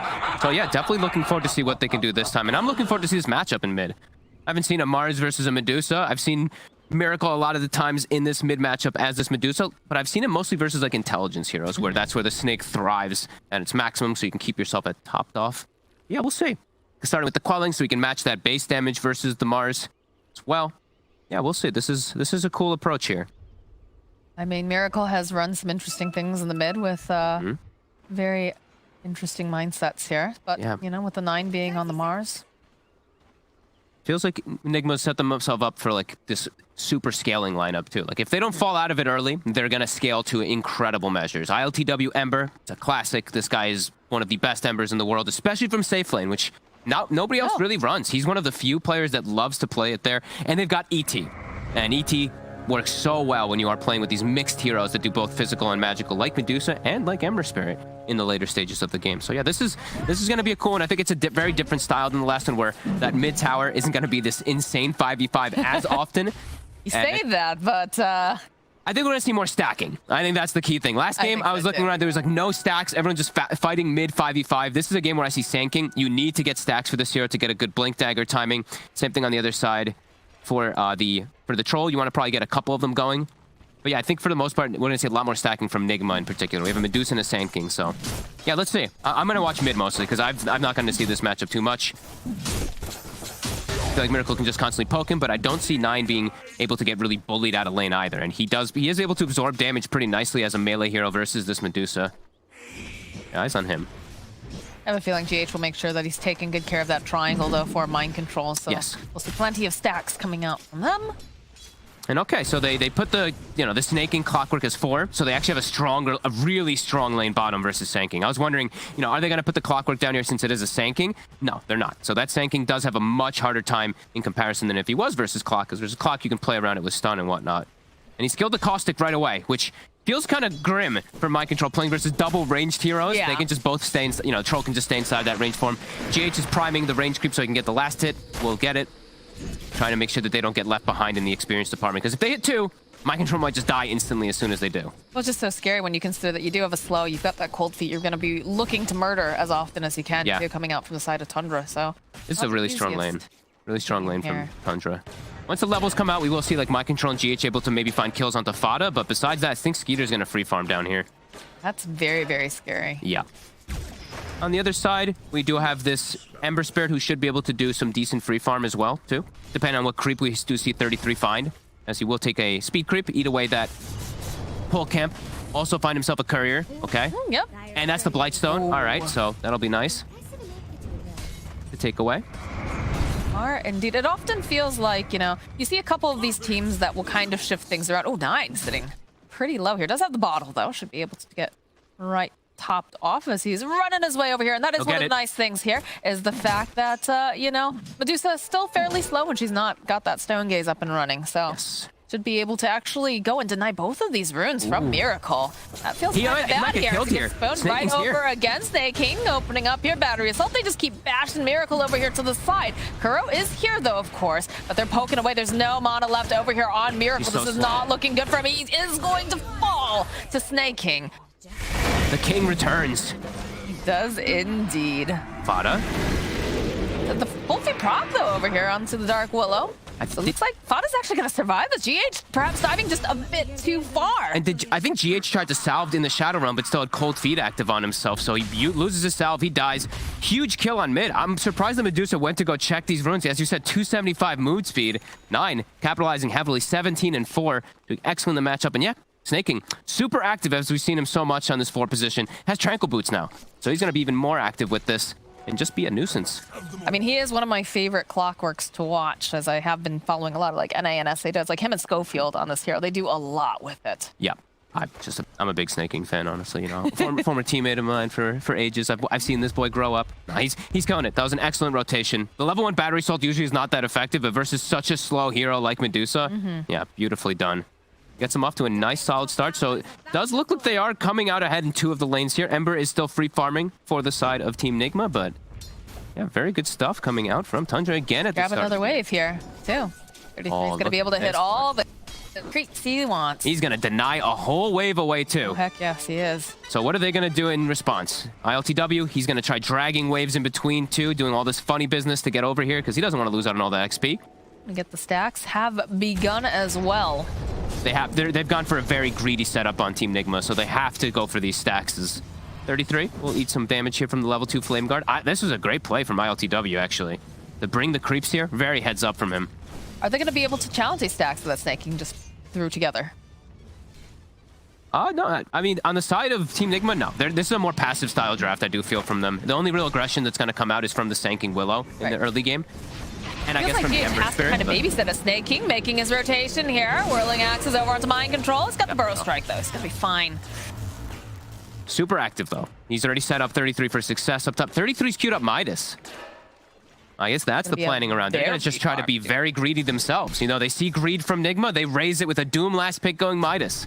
I mean, this could be that approach. This could be why they did it. Snaking also going to start scouting these stacks. Ooh, there's quite a few there, too. They know they know that this is the game that they're trying to play. ET's stacking also the other jungle completely too, as we see Kuroki doing that. And he's giving full experience to ILTW. So looking to play around probably the Ember Spirit playing super aggressive, so they're trying to give him as many levels as possible. Bada. It's going to fall here to GH. Mind Control, though, is not looking too great right now. It does have a couple stick charges here. Snake King hunting, but Kuro will join into the throng here and make sure that Snake King cannot close the gap. Very low level on this They're going to clock. go back in. They're thinking about it here, looking for the stomp. Not going to be able to connect here, Skeeter. Okay, they'll follow up with Burrow Strike. Brambles coming in. That should be a dead Snake King. Quick early moves. Looks like we're going to have tri-lane versus tri-lane action down here since there's just that 1v1 up top. Well, you know, like they said, they want to be able to get those levels online here for ILTW because Dusa is, of course, you know, going to be playing a bit slower, wants to just go hit creeps, wants to hit these stacks. Yep. But bottle service here in the middle lane, they'll go for the right away. arena, and they've got no mana left over here on this Dusa. The TPs are coming out. Can they finish off Miracle in time? It's not looking like it's going to be good enough, but they'll keep flanking away. Snake King having to be careful. Is going to have to run out. 9 Curse Crown should proc. The courier sitting over there. They need to move him faster. Oh. No, they're not going to be able to do it in time, so those raindrops are not going to get delivered. Nope. Not quite having the damage. I think Snaking hits 3 afterwards, so he didn't have the level 2 battery assault. Perhaps if they had that, they could have actually gotten the kill, but very patient from Miracle with his wand charges as well. So first Mars ulti, not successful, but they at least forced a lot of reactions. 33's about to hit 6, so with the Doom, they could set up for ILTW if they do get a sneaky play from it. And he's actually... He's cutting... Is he gonna find a courier up here? Waiting, no, he's a little bit too high. He tried, though. Some big brain Indeed. stuff. As ILTW has hit 6, as we said, still has to worry about when the Doom does come out. They could just Doom him and run him down very easily with a Look at battery my assault, Snaking's but playing right here. it's not 6 yet, though, on 33. They do Now he spot got him. it. Now he's got it. There it ILTW. is. Trying to be there. It is the Doom, the Cogs. This is going to be a dead Ember. And he scouted them, too. He used did, the he slight. He sliced. scouted Snay, but he did not give respect to it. The Doom... I don't think he saw the Doom just tick 6-2 from that creep wave, so does get caught out from it again. Super Tundra. patient. 33 has been so precise He is. in this series. And did he get the last hit? He did. So he's got Midas. It's like they are going to be able to punish Fata over here. Skeeter joining in, but he's already dead, so he's going to back off. This is going to be a very greedy game. I see a Battle Fury queued up on a Troll. I see a Midas queued up on 33. This Do we is just like all that, out though? greed. They're trying to match the greed because it's an Ember Deuce cores with an ET, so... And I think Nigma might be able to punish it with the Sank and if he gets an early Blink Dagger, which he's halfway towards. That, if they can play around with the Ember Spirit quickly, they could look to actually punish this from Tundra quite effectively. Yeah, I am very surprised. I figured that they would probably want to go for the defusal, considering that they do have a Deuce on the enemy side. But they are preparing stacks, or they were at least preparing some stacks for him earlier, so maybe that's why he is just so tempted to go for it. But this is going to be a very greedy game. Yeah, it did feel like it when we saw the Medusa and all these stacks coming out. Yeah, we were surprised that they didn't go for the 9 Tango and just get a defusal on him. I was feeling it after we saw it this morning from Malik. Yeah, we know that he plays one heck of a Pangolier, but It does. you know, have we discovered why they've gone for 9-0 here, the Mars? It is very effective overall. Anyway, like the mid lane, he is very comfortable on it too. He does love it as Mind Control is very low mana. Gonna proc? Not quite. Burrow Strike up to side, but Snake King, he's waiting for him. They have vision, they have the courier over there. See you later, Mind Control. This is going to be a very slow blink, actually. Because he doesn't want to farm too many more of these stacks. He's already taken the one big one, and it's actually blocked the secondary one. So this sentry now will prevent that Sanking Blink Dagger from coming online. So maybe they won't be able to punish. You know, if he's not able to farm this blink early, then they can't actually get aggressive as much as they'd like. And then that means the Midas on 33, that means the Battle Fury pickup on Troll will be effective in the later stages versus this greedy draft from Team Nigma. So they've done it all for precise reasoning. You know, it's been really fun to watch a lot of these teams throughout the DPC because, you know, the very beginning, we all saw what our predictions were saying, and a lot of these teams have really stepped up. We're seeing some really nice, clean Dota coming out from many of them now. And now we're running into, you know, crazy tiebreaker situations, potentially. I love it. You love to see it. You love to see a scene grow. Yeah, especially with, I mean, look how much farm they're getting. And look how much mind control is, how far behind he's gotten. And also that one death on the Ember, it hurts a lot. Doom is back up. They can actually go for another one if the Ember just isn't careful. If they just sneak onto him from like a smoke or from a tree line, the Doom can just come out and kill him again. A very slow game it does feel like it's going to be for Team Nigma, as they don't have a Sanking even farming well. You say that, but I still feel like we've been seeing so many like little plays moved about the map. So it is a slower game in terms of, you know, getting the items online, but they're still trying to make these murderous plays. They do have this nice sentry ward over here, so Mind Control has to be very, very careful where he's stepping. Bonked out here. Follow up, they still have vision. He's got to be very careful. They steer right over to the tower. Okay, he'll still deter the push and is slowly whittling toward that blink. I just feel like Tundra's getting a lot more out of the map right now. Even though this Dusa is starting to work on these Ancients, it's just the Dusa who's farming. Ember Spirit is taking the harder lane. It's giving the Sanking the free lane for the farm for the Blink, because I feel like they're recognizing too, like they need Blink or they might just get overrun soon, and then the greed, of course, is just going to pay off if they're able to also pressure towers. Look at this aggression too, coming out from the side of Tundra. They're not quite connecting over here on Mind Control, but the pressure is on. They do have the Cardi. He's literal to throw them out because of that Arcane Rune. Rotation's coming in. The Willow is 6. 9. Could just go down if he's not respecting the moves. Hardy will scout out the side. I think it actually spotted 33 I think there. It did too. You have to be very careful, but the tower is slowly chunking down. That's slowly dying to this catapult. They tank it for the extra hit. Nice play by Snaking. Tower. Very nice. Glyph. All right, we are seeing the rotation now. Got W's here. They have the dust. Hook shotting in, just going to initiate. Immediately the cogs coming out. The slide forward here from ILTW. They will be able to take down Snake King. 9's dead too. 9 is now left here, and they have the epicenter. They've got enough damage to take down this Mars. 33 went for the Willow. He doomed up the Willow and chased her out. So a bit of over-aggression there from Tundra, but it does get them at least the tower, but Nigma strikes back as well. Is that just a little bit of impatience coming out here from 33? What, throwing the Doom? Throwing the Doom on the Willow, yeah. I think he's just afraid also of just this. The Willow can probably just solo kill him. If with a +1, the Willow damage is pretty ridiculous. So he does just still have to be careful. And I mean, with the pace that this game is going to be, just dooming anyone for a kill, it feels quite value for 33. As I mean, Midas is done. He's almost got BKB done. Snake King getting that value shove over here on the side. Probably going to die for this though. Skeeter, 9 making his way over. A-Blast. They're looking for it. Managed to connect over here. Mind Control getting chipped away. ILTW. Of course, right now, Skeeter needs to be careful here. Oh. Follow up with the Bedlam. And of course, that Cursed Crown. Skeeter just overstepping. Just too aggressive. Ooh, and sometimes, you know, that battle trance, it does turn against you. It's very tempting to hit it when you see like this kill opportunity, especially onto a Sand King, but it brings him up into the high ground, an easy setup for GH. You have to be careful. They're making some slight mistakes over on the side of Tundra, and Nigma is the type of team that does not let you get away with those. But this Doom has a BKB, Moxie. Oh He's so farmed. He can pick and choose his targets now to at least go for the Doom. The Medusa is very farmed too, though, on the other side. We see they're enabling Miracle to the maximum here. Level 13 as well already. It's 12 minutes, 50 seconds. So level 15 talent is going to come out at one of the fastest times I think we've seen. Definitely seeing nice stacks coming out here for Miracle. He's taking advantage of that. Father just trying to soak here in the bottom lane. Does have to be careful, but rest of the side of Nigma are making their rotation now towards this bottom area. So might just behoove Fata to perhaps leave.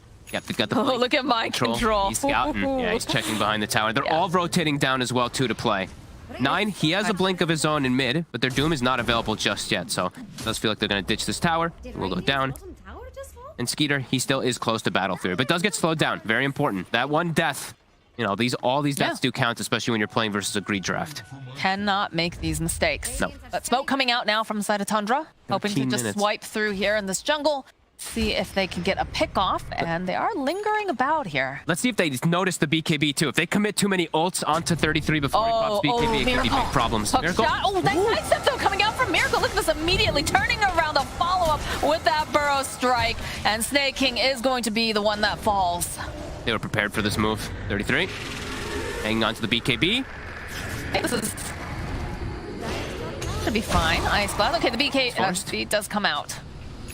Ooh, big hit there. They see the BKB usage. also get themselves a kill. Miracle's feeling very powerful right now. Should. Does have to be careful being blink speared backwards, but They need will more step himself damage. away. Yeah. If he gets speared to tower, definitely can die. But yeah, if he is able to scurry away, he's okay. You need like an ice blast, I think, on top of it, right? Yeah.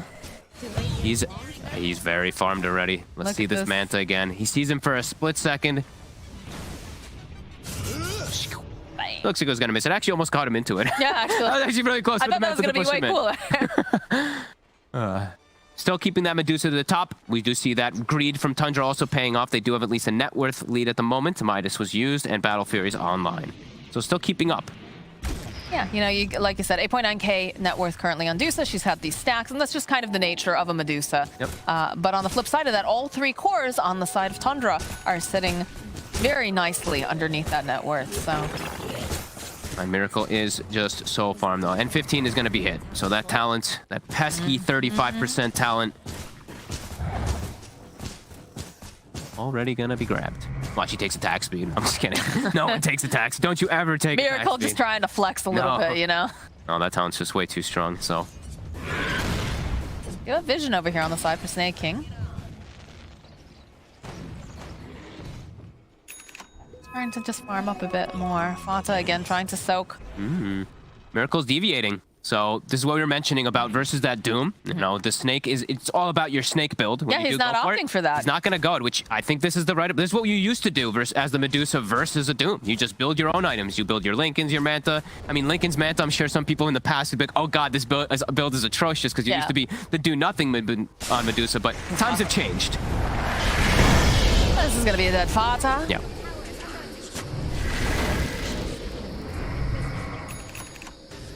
This is a cool approach for sure. Playing his own game rather than going for Ags. Probably will still get it eventually, but It's too getting good the not early to, right? Yeah, it's getting the early one. You look at the point target spells. What are they on Tundra? There's like nothing besides the Doom and Cold Feet. It's very limited. Peter? No, they're just going to poke a little bit at him. Well, the hook shot, though, might be able to get a nice cleanup kill over here. Oh, no. It's just TPing out. Just TP's on out. No spear to come in just yet. It's a little late on that. Had his blink on cooldown, I think, for like a quarter of a second still when he was getting closer. That is Lincoln's. I mean, this Lincoln's is going to be really good. The thing about AA, too, is like, you're not going to walk into a Medusa to click Cold Feet. So it should effectively block out the Doom every time. As can they kill the kill? Get the kill without Doom? No. They can't. They knocked him out of the Ice Blast, actually. A little bit of miscommunication there, because I think if they landed that, definitely would result in a dead ILTW. Yeah, and that Flame Guard talent coming into play too. The Flame Guard absorption bonus that we see everyone taking now ends up keeping him alive. And now they smoke themselves. You know, the Ice Blast is down now. It's a chance to strike. Going up to the high ground here.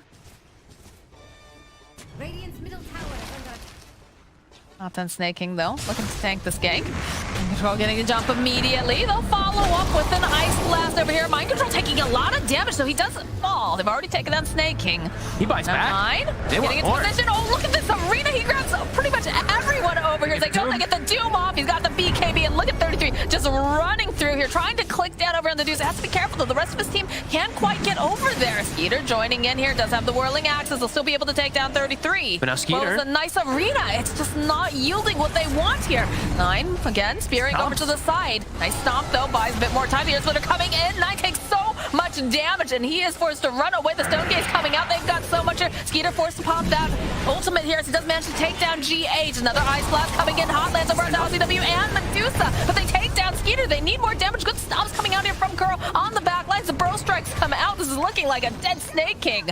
The zip forward here. ILTW. He wants Fata. He wants to melt this ancient apparition, and by God, he will. That's a team wipe. Kuro, God, the stomps from the ET. I think when they do the initial spear, I don't think you could see it on the camera, but I'm pretty sure he stomped like 2 or 3 heroes when they were trying to chase forward to catch up to the Mars. Then he gets a secondary stomp on the follow-up, and that's pretty much all the ultis committed from Tundra, and they can't actually get the chase forward. Look at Kuro. Does slow them down, I think, in the next situation here. The stomp will catch Fada, and they can't actually chase forward. And GH had a nice terrorize as well, just pushing everybody away. So again, you get this really nice arena, but you need the follow-up. And when your Doom's the only one who has the BKB. Yeah, they can't actually get into him. Snaking, I don't believe, actually had the TP. It looked like because he actually walked out. But yeah, these stomps. Super clutch. Still almost get Miracle, but, you know, That's an almost that could just cost you the game. As the Lincolns is now finished up, and Miracle, he's going just Butterfly next. He's just opting for damage. Playing his own game. Yeah, now it's gonna, I mean, how do they break the Lincolns? Fada has to be in range to cold feed him, which just, it really feels like it never is gonna happen. They need to figure out something here. They do. This is a very powerful Deuce, and she's not even going the typical build. Mm-hmm. Smart approach. Why Miracle's one of the best players. Gets a Pupil's Gift too. Look at how tanky she is. Pupil's Gift, most effective item on the Medusa. Double secondary stats. You don't need more damage. Infinite survivability. And here's a notification from Radiant. Teleport's coming down to the bottom lane Nine here. again. Mind control opening up with the Burrow Strike. Goes for the arena. It's just going to use it to disengage, though. Does not want to get caught by all the rest of the team here. They can throw out the Ice Blast. He's kind of lucky No, to get but away. they go. They pop the Lincolns. Oh, he takes a neck creep. I was going to say, wait, what popped the Lincoln? So, okay, 33 recognizes it. Does see that Lincoln's is picked up, so we'll have at least that ability to break it himself. But yeah, the Manta and the Lincolns will be able to always prevent that because of the animation. I feel like 9 is very lucky to survive down bottom. If any rotation came just a little bit faster, he's just dead there, even though he does use Arena. He gets very fortunate to scurry away there. I mean, it's fairly low cooldown, right? So it's not the worst thing in the world, but it's starting to feel like he drops the arena and he's trapped with them, not the other way around. Yes. Almost got BKB at least for survivability, at least versus all this magic damage, but as we've seen, the physical damage is the problem. Miracle standing his ground. Edie on ILTW now too for the next push. Vatas don't give up. Dire's top tower. Despite the fact that we're seeing a very big difference in kills, it's still just about, less than 1k net worth difference. Yeah, but a lot of that net worth, though, on the Deusa. And it's can they kill the Deuce? That is the question. It's getting to that point already. They don't have any type of build to be able to do it besides just like the Infernal Blade damage, which will be the most effective one, the percent-based damage. But even then, it doesn't feel like it's enough at all. They don't have like any Diffusal build or anything for Troll. Troll's building his own items. He's gone for the Battle Fury Greed, which I know we've all said we do not like this build on the Trolls a lot of the time. As, Miracle just holding his ground. I like the positioning that they're doing right behind Miracle, too. Making sure Kuro hiding in the trees, ready with the stomp if necessary. And Miracle just takes the tower. And ILTW deals with a split push because he has a Remnant down near his team, so he can come join them at any moment. And just swooping for tier 2s. They can take the outpost now themselves. All right, well, they get a BKB now over on 9, but my concern is still, do you have the damage? It really doesn't feel like they're going to have the damage for a long time. Like, Skeeter, he's going BKB, but it feels like he's going to be a full item behind. The Butterfly's going to be out when he has BKB, then it's going to feel like he needs MKB, and then another item's going to be out for the Deuce, like a Scotty or something. They're like an item or two behind now on the side of Tundra. Absolutely are. I don't know, I still would have liked to perhaps see that Diffusal picked up earlier. Just for the, the pressure that they would be able to put on Miracle. But he's had so much space to farm. He's had so many nice stacks. And Nigma, they will go for a smoke play here. They've got the double damage over on ILTW. Oh, they're faking that. Here. They're faking. He's also here. Mind Control getting the jump over on Staking. He's having to tank the Skank. He's got to get Skeeter out of there as fast as possible. As ILTW is chasing after him, looking to try to grab. All right, that's going to be the Yules coming out. Mind Control trying to get into position. Doesn't quite have that Burrow Strike just yet. It's going to have the blink in a moment. Ice Blast will connect. It's like they'll back off. That was like a little bit of a they're like faking that Miracle has people behind him. He's hitting the tier 2 and they smoke all the way top. So that was just completely unexpected. Tundra's lucky to get out with just one loss. They only lost Snaking. Yeah, that was a really clever move coming out because they just like the Deuce is hitting at tier 2 by herself. Yeah. If they know that Tundra can actually punish it, but it's that little bit of a fake coming out from Nigma. And yeah, Butterfly about to be done. Miracle about to level 20 as well on top 2. Some ridiculous timings as he's been enabled completely by his team. So what's the next timing coming out from Tundra here? I'm starting not to really see it, honestly. Like, the Troll is... He's going to be 2 full items behind, it feels like, because of this build. I'm not too sure what it's going to be. Like, fighting around Deusa is going to be pretty impossible, and I feel like Nigma is not going to look to plink plays unless they really are around that Medusa. And look at this. Look at the way that they're protecting her.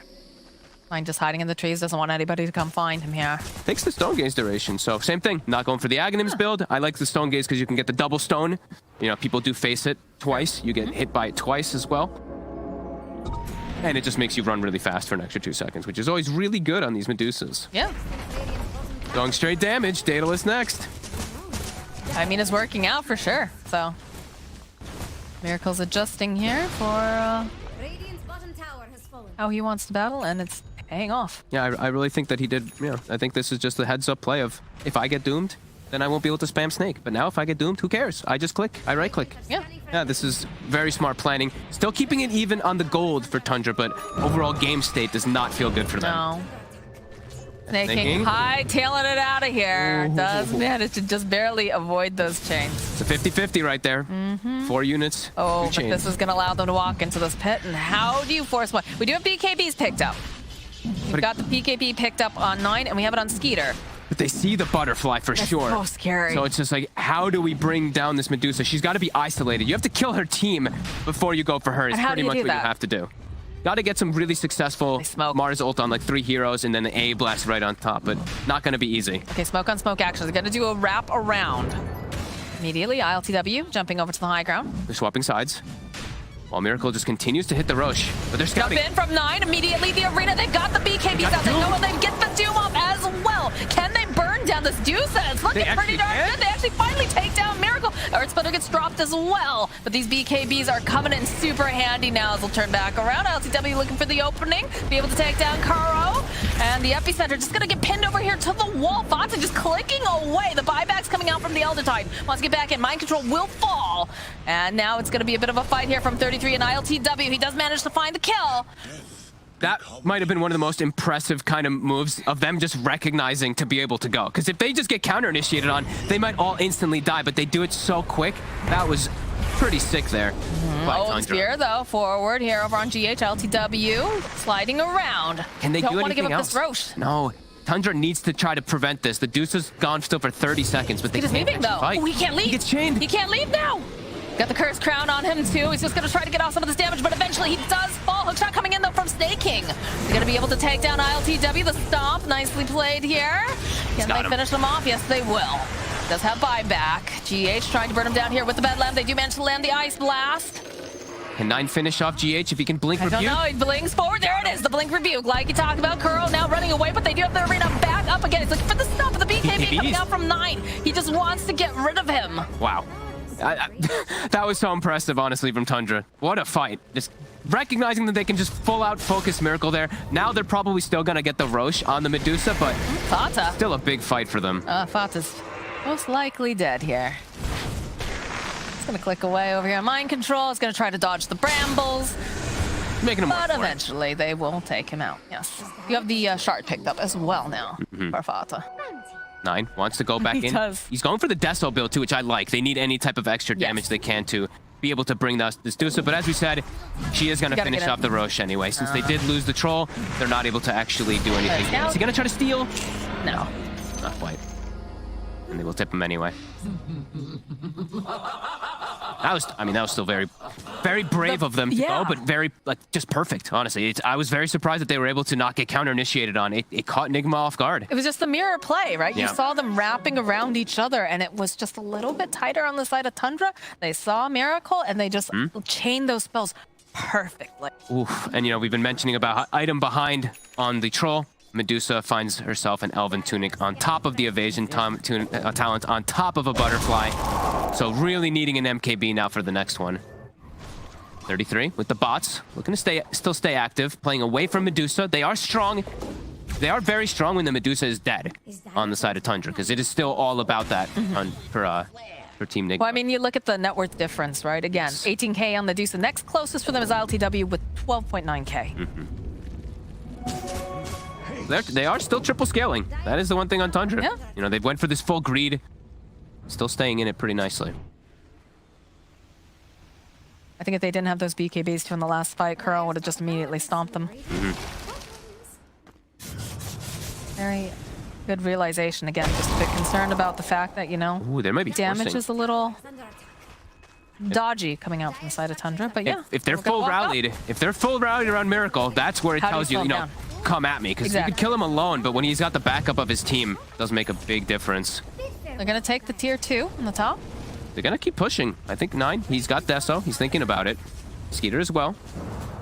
We have Snaking has rejoined the rest of the team here. There's out the flare, just trying to get any sort of information. Yeah, they're forcing it back home. They are. ILTW, he's going to come back. He's got the Remnant down bottom. But they push fast. Troll and the Desto on Mars. They kill faster than the Medusa. They are. They're backing off here. Look at the Skeeter with the BKB. He's just going to teleport on out. It's feeling pretty good about that.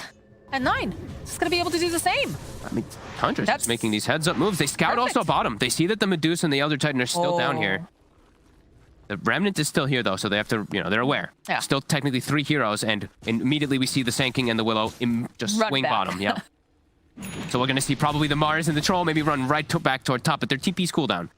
So maybe a bit more reluctant to actually do so.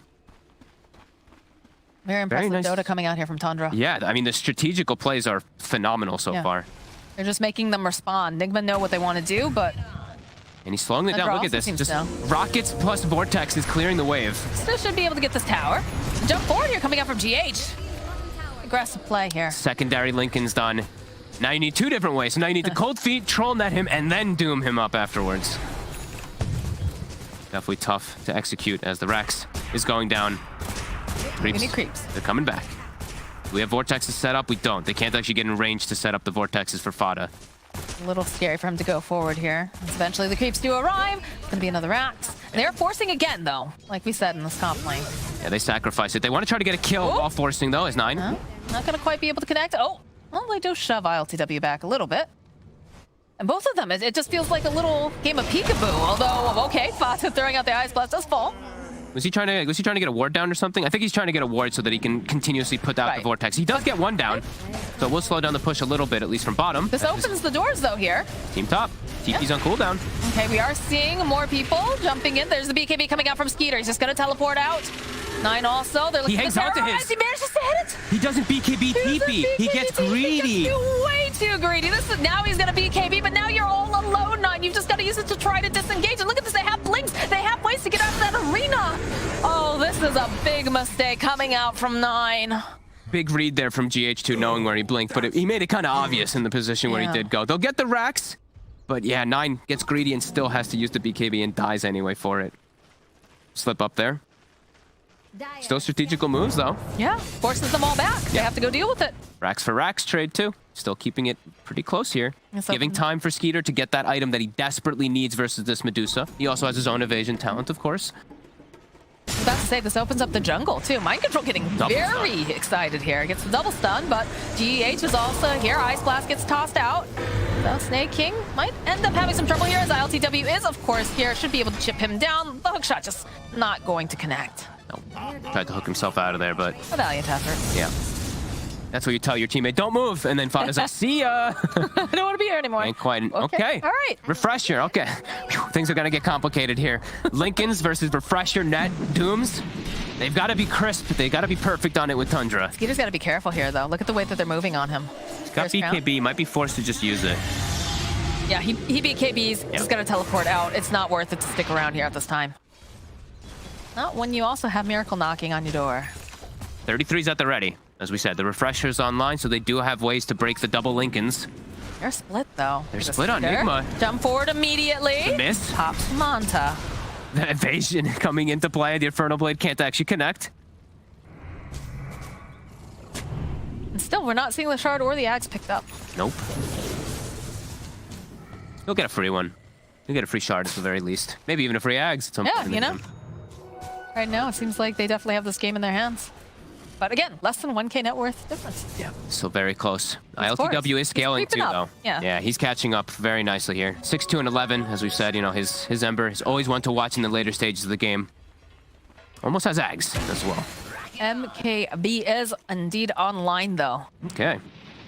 Perhaps this will make a difference. If they can survive long enough. That's the other thing. Yeah. If they can either instantly kill the Medusa pretty much with the Doom target and just focus everything, or if they can kill the rest of the team and then isolate the Medusa. But both are very tough still here for Tundra. But they've been impressing. Very, very strategical moves coming out from them. Very specific conditions on which they can take these fights. They have to be very patient. So they have been. I mean, even like sacrificing Raxes, these are not easy choices that you have to do, but they've got measures to deal with even if they get like a couple Raxes down. This Troll with this Mars going for more damage build too. All right, they smoke up. Let's see what they can find. Ceremonial Robe also on 33. Great pickup always when you do have like Doom. But you got to watch out for that, though, because the aura sometimes can give away the fact that you're smoked. It most definitely can. think they just pinged it. I think they know, actually, just because of that aura. The Medusa's, the illusion scouts it. All right, we'll go for the hook shot in. The follow-up immediately spearing over. They've got the BKBs. They get the Doom on it. They just take out Mind Control. And they should be able to go take out the Medusa too. They can drop the Lure Splitter. And they just can't do enough now. Kuro and ILTW running for their lives. GH left over here on the side. Does manage to find the kill over onto Fata. But they go back in again. They go and they refresh it. They do him right back in again. That is a dead ILTW. And Kuro, Kuro, he's trying so hard to survive here, but he's just getting chased down. Tundra is just so impressive. They get the vision for a hot second. Everything gets jumped and dumped onto that Medusa. Just again and again, impressing with the fights, and that's where the MKB comes into play. Back the other way we go. Snaking just gets the jump, and just the BKBs in full focus. They tried to force staff and everything, but the full focus is out. They're able to just isolate that Medusa. Oh, no, they're trying to... Okay, GH is trying to make some space here. Let's get chased down, though, and we'll pay for it with his life. And Skeeter's already in the base. They're going to lose potentially 2 sets here. They don't have buyback on ILTW, no buyback on GH. They will have the Elder Titan. Okay, GH does just manage to have it. I think Tundra keeps going. I think you try to force the Medusa buyback. Yep. Big ol' Ice Blast coming in hot. 9 following up. Oh, it's a blink forward though he's here. speared. Still manages to somehow stun over on the side, but this just opens it up more for them. GKB coming up from Skeeter. He wants these buildings, and he's not going to let Kuro put him to sleep on this one. He's not quite able to finish it off. Oh, the jump forward over to 3 though, coming out from Mind Control with that Terrorize. BKB's come out though. They immediately just blow up GH. Such impressive moves. 9. Now he's got 5.2k gold on top 2. They just got so many extra items from these successful pushes.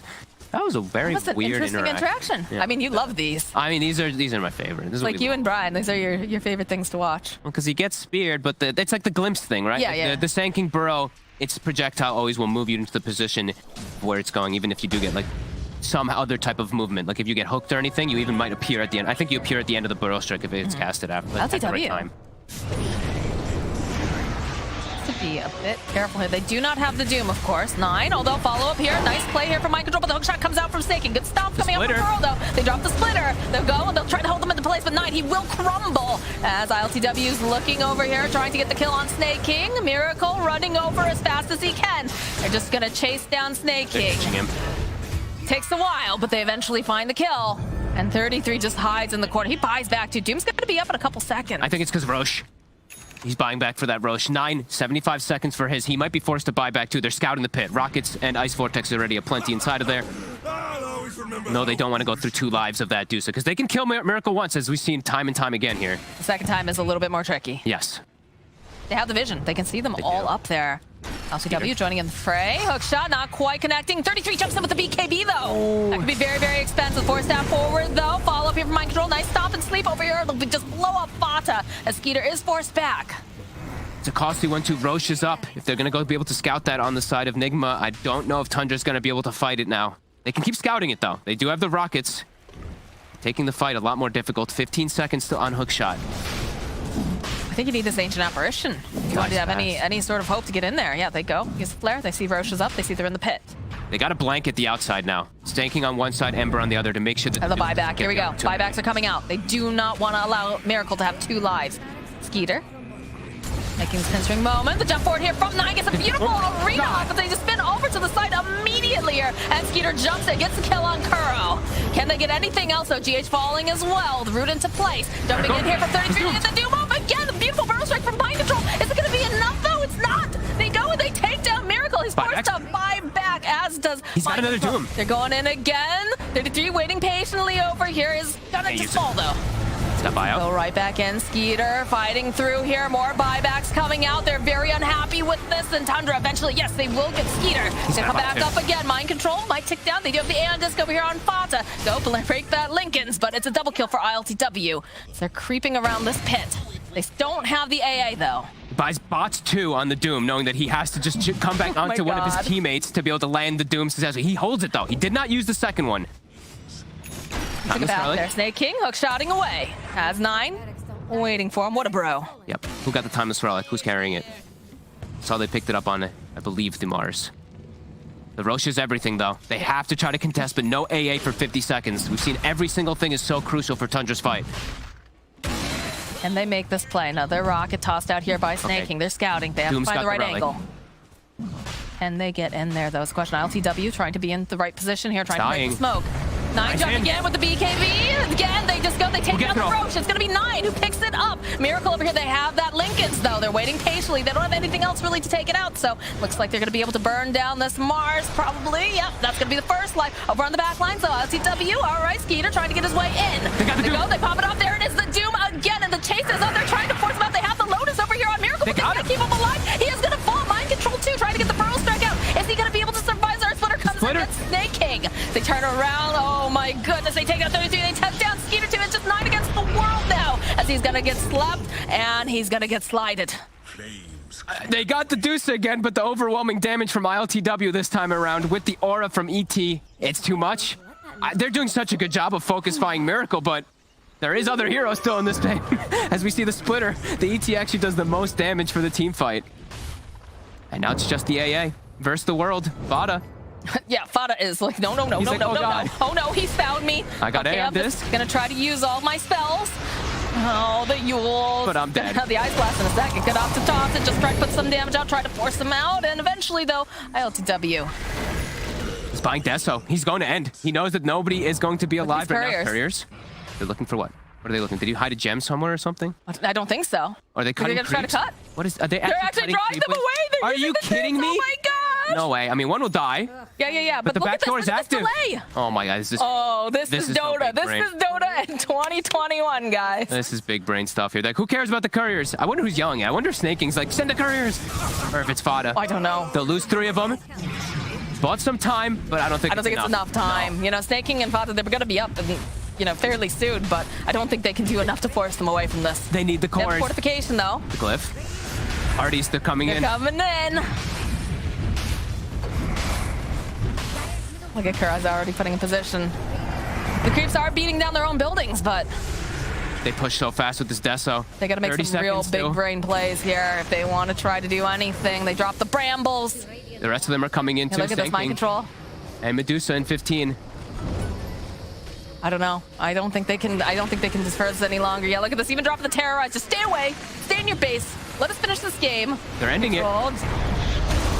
Stomp coming out from Kuro. Ice Blast tossed out. Hook shot forward here from Snaking. He's going to try to make a play, but look, they're just focused on this Ancient. They don't care that Snaking's jumping around over on the back lines. There it is. What a game. That was what felt like Nigma had good control of the game because this Medusa's so farmed, but my God, execution from Tundra on another level today. This was some super impressive stuff from them. Even though they lose the game, like, I'm sure Nigma's feeling sweating in their boots too. The way that they're constantly getting onto Miracle, taking these successful fights where it feels like this Deuce is too farmed, that was a really exciting game. I love when you see these type of just crazy approaches of smokes, like just recognizing that they can go for the kills, but it's not only just about the Deusa. The Ember was starting to get farmed, and ET in late game. Can't forget about this damage manipulation that I know the panel is definitely going to talk about. I know that's one of your favorite heroes to watch, especially. But yeah, you know, the execution coming out from the side of Tundra, just beautiful, super precise. And in the end,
Break time's over, Jax.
Just who will tire ban?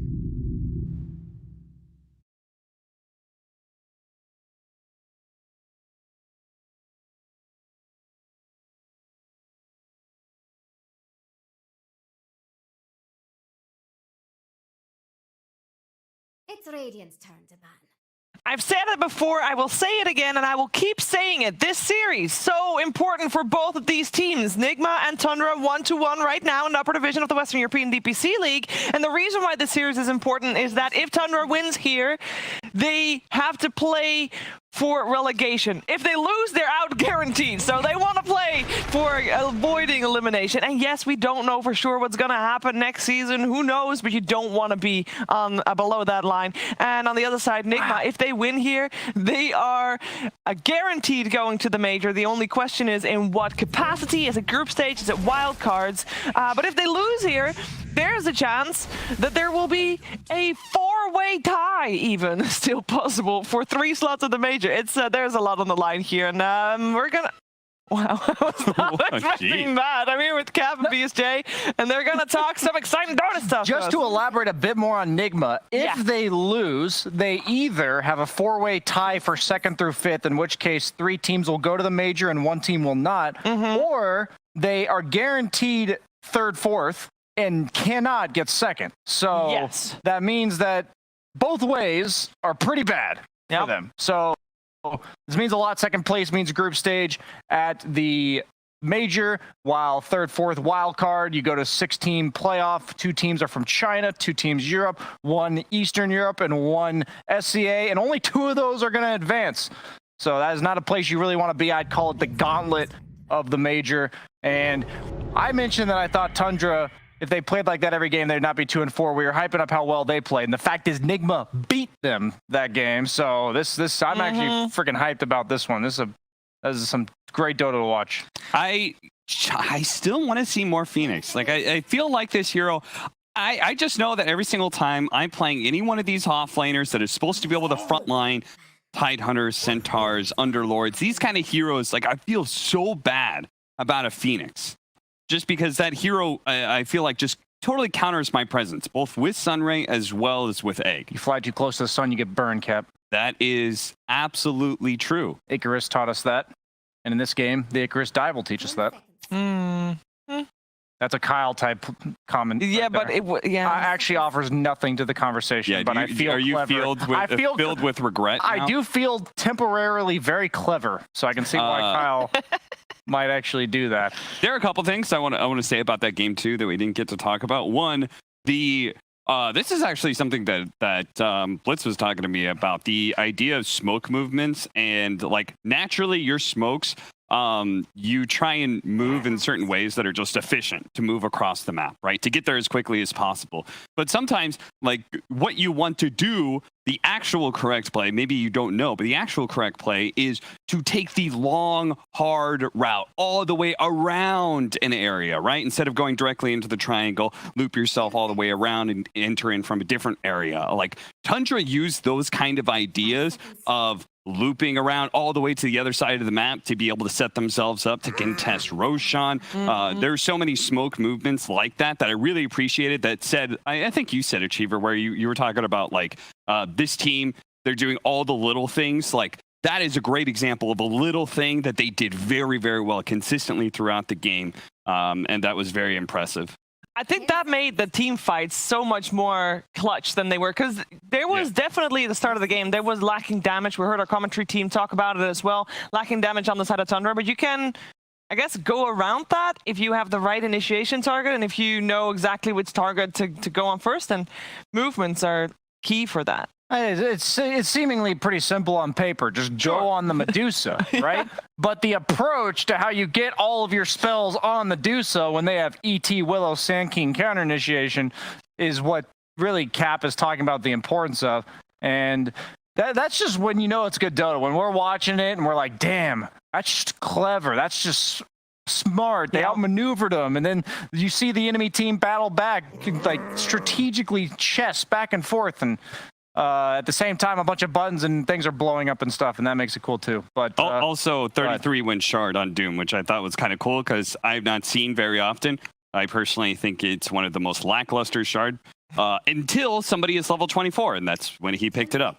Every level 24 and every level after, you can apply level death always on that person. Yeah, I was going to ask you to explain, because not everybody plays Doom. Your Infernal Blade, go ahead. Infernal Blade applies level death, which is a very old ability of Doom's, going all the way back to Dota 1, which is it does extra damage and extra stun if they're a multiple of 3 or if they're level 24 and above. And it goes from 0.6 seconds is your natural to 1.8.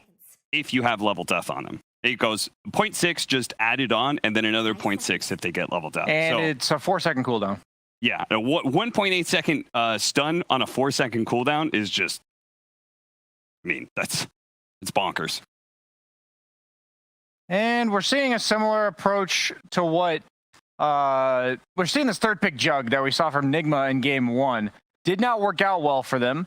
It's obviously on Tundra's side this time around, but I like Jug a lot more into Phoenix than I do into Tide necessarily. Like, that's what they saw. That was the information Nigma had game 1.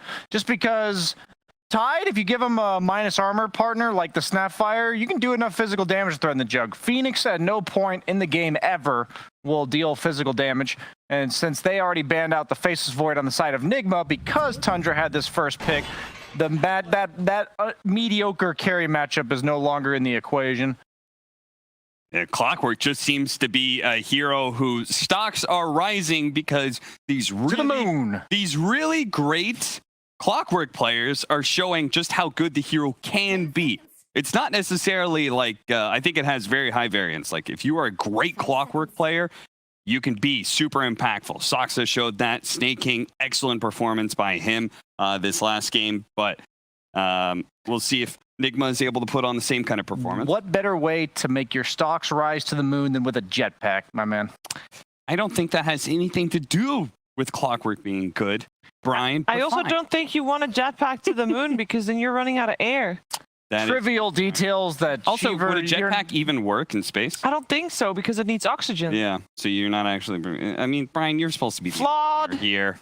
Flawed. It sounded cool in my head, all right? I'm sure people appreciated it, even though sure they there's do. the sticklers in chat that just thought the same thing you did. The the fun killers. You But calling there's us also a sicko? lot of people that just believe everything that comes out of your mouth, so they're going to be very happy. That's true. So just ignore what Shiver and Cap said, guys. It's okay. It's okay. We're waiting for this fourth pick. Probably the lane partner for Tide. Mirana against the Egg and... The other one, but I like Venno. Ooh, slippery snake. Oh, no. This is the 4th position Venno. No! The jungle Venno from Snaking. No, it did not work. The Why jungle would they Venno, do my it again? friends. The jungle No, they're Venno. not going to do that. What if it's 4 Tide? No, and no. 3 Venno? Jungle Venno. They do play, like, they're actually one of the few teams that actually plays for Tide. I know you mean, but they have played it, and No, I it did wasn't work out. joking. I wasn't Wasn't the- joking. I know wasn't- Snake King plays it. Wasn't Yeah. Mirana like really good there against Clock Phoenix? Maybe I'm just thinking in one dimension when these guys are in 60 chests right now. We got Nature's Prophet. We were hyping that up for the potential pick last game. And now we got a Mind Control Nature's Prophet against Jug AA. That is a tough lane for Jug AA, guys. Neither of those heroes deal well with the trees early on at all. And they don't necessarily have any rotators. Who's going to rotate Cap? Who's going to stop all these early tier 1 pushes from the Nature's Prophet in tandem with the quick rotations from the Clockwork and the Tiny? Nigma is geared up to outpace the hell out of Tundra right now. Yeah, they certainly are. They're going to have a hero that is one of those mid heroes that can shove waves really quickly and is still mobile. I don't know about mobility. I don't know if you can do both. Yeah, because most of the time, Puck is banned. Yeah, Puck is the #1 candidate for me as well, but you're also facing up against Tiny, so maybe they're like, you can have It it. doesn't feel that good. How crazy would Bristleback be? I know it's not mobile and it's against Phoenix, but I think it's the type of wall hero, low cooldown, run around the map kind of hero they might need. Phoenix feels so bad, though. And then you could still potentially be... Well, I guess we're going to see Nigma's pick first, so... what does Nigma need? Feeling the Drow Ranger. Don't be a stranger. Luna as well. Early tempo.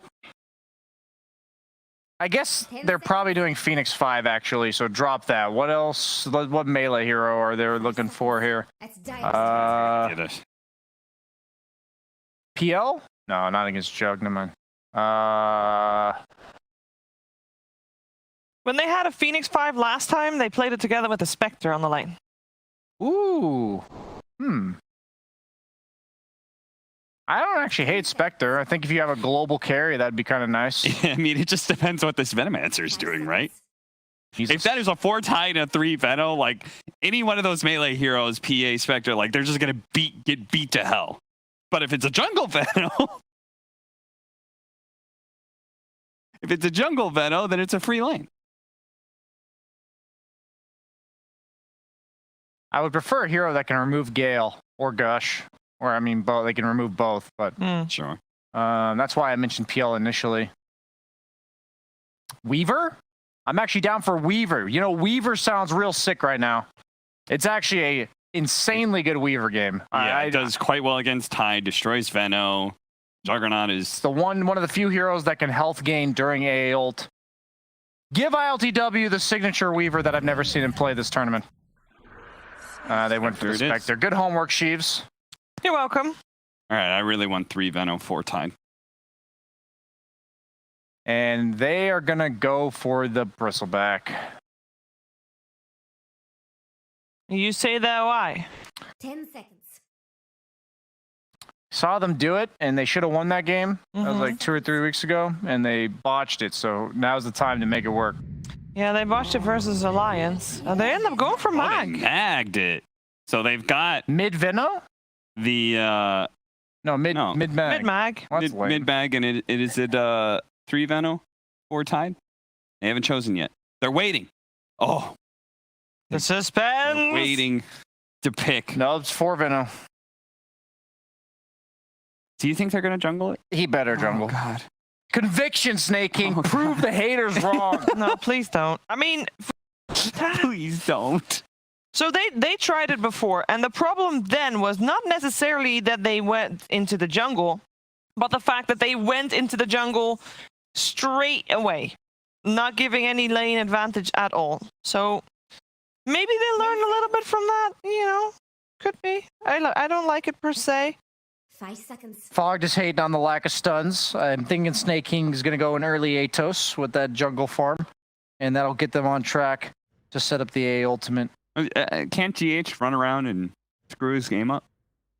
Yeah, I was thinking that too. I don't like, think... isn't this like the worst time when there's the very clearly a roaming 4 that can mess your entire game plan up? Isn't this kind of like the worst time to do one of those jungle heroes? So in game 1, both of you said, okay, Nigma's got the better draft, and then they didn't. In game 2, it was definitely Team Nigma has the better draft, and it was super close. This game, do they even have a better draft compared to game 2 and game 3, Brian? I have absolutely no idea what Tundra's doing. So what Tundra's doing, so you'd say yes. I would on paper say yes, but last game they turned the draft, the second game, into a very different vision than I expected. So there's probably something I'm not seeing, and I feel like I'm excited to learn this time. I don't know how jungle Venom is actually going to work here. You've got 2 supports that Spectre's just going to eat. I mean, I hope for it's not breakfast jungle. every single ultimate, and even then, like the sustained damage that is put out, unless you land the right Ice Blast, like Sunray can undo all of that, both with its team fight potential and its healing. Okay, well, my panel doesn't know what Tundra is planning on doing in this third game. We're going to find out. We're going to learn from them as we head into the third game between them and Team Nigma. Find out who takes the series. It's over to Moxie and Fogged. Man, I love Midnight Dota. We got a game 3 coming out here. We got some interesting draft choices. And, you know, we've been a hater before on the Jungle Enigma before. And look at his starting items. Oh, baby.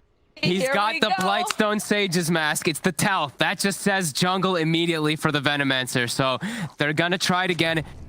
Brian said it before. They got 0 stuns, Moxie. They only have stuns on their ultimates on the side of Tundra. Bit worried for them, as we've seen Nigma go for this type of draft style before. They made it look really good. Late game scaling is ridiculous. Mind Control Nature's Prophet should be able to bully pretty nicely in the lane too. Let's see what Tundra's going to be able to do, if they're going to be able to impress this time, because I feel like they're putting themselves in a very tough spot this game.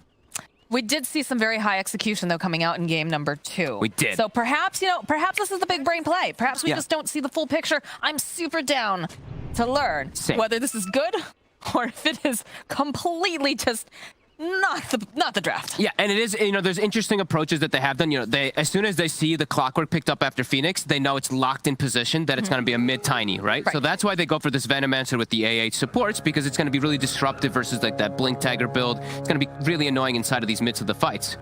But then Nigma, they get a different way to initiate fights. They have a clockwork and they have Spectre to be able to get into back to maybe give opportunities for Miracle in mid-game. So it feels difficult for Tundra for sure. But we'll see what they can do. Snaking, I mean, eyes on this jungle Veno if he's able to get out of control, if he's able to get the farm, and eyes on the clockwork to see if he can just hunt him, farm the wards, and kill him over and over again. I mean, I do think they're going to be prepared for this. He's got to just full commit, though, for this, because that was the problem that we saw. Already too late, though. I mean, he usually want to start getting your wards set up in place. Looks like he's trying to find a safe place to do it. He's trying to be sneaky, because most people expect, you know, you're expecting to be around that ancient side where we see did see the both of them. Snaking's being very sneaky. Sneaky snaking. I like it. Let's see how Skeeter does, though. I feel like this is going to be a pretty tough lane for the Jug. He's just going to get hit. You're just going to get poked. Treants are there. You're going to get hit. AA cannot contribute much. You got to spin to at least deal with some damage, but it's a fully defensive Look one. how low he's sitting here. Almost going to die. Yeah. He might actually just die here. All right, he's forced all the way back. But that's just at level 1. It is. That's horrifying. I'm going to watch Snaking. This is the really interactive gameplay here. Yes, let's get the Snaking stand. My finest creation with the OS Frog as Tundra. We'll lose 33 up top. Actually, just to a Phoenix and Spectre while we're looking at other stuff. There's tons of stuff happening. Lots of exciting other things down bottom, but... How do they... Wow, I'm actually... How the hell do you kill the Tidehunter? I'm very confused. Yeah, I'm assuming you've got the Flame Spirits and you've got, you know... A dagger. How... I guess they got 2 or 3 daggers on them or something to chase them. That is, okay. We missed that one, but... yeah, I don't know. Let's see what Tundra's going to be able to do, because... Oh, God. He is pushed out of lane. All right, well, already, a disaster. Nigma, they're winning every single one of their lanes here. They forced out all of that region and even got themselves a kill. This is... And he's low, is the thing. Like, you've got your bottle to heal up a little bit, but look at Miracle's posture. He's actually just chilling up here, not letting him even approach the wave. 9 will at least get himself one of the wins. And we will have Snaking check the other one. Okay, that's the plan. Fata is getting just bullied here by these little treants. Just have to be careful. He might actually... Nope. 60-something hit points. Snaking, though, is, of course, you know... He's farming. Winning the jungle at the very least. He's farming. Got that going for him. Doesn't mean he's not going to get hunted just now from GH. I think that they can ditch mind control pretty soon at some point, though. I think like after a couple levels, you hit like level 3, 4 on Nature's Prophet, and then GH can just be like, all right, you got this, man.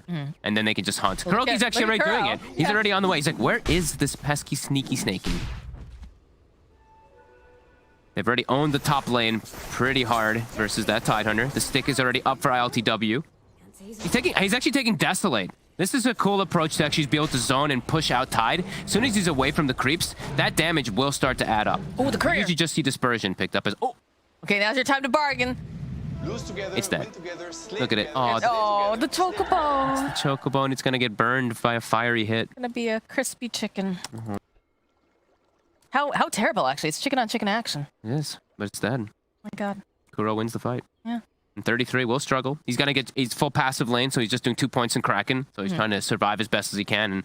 And the sneaky snaking. I mean, we'll see if this pays off.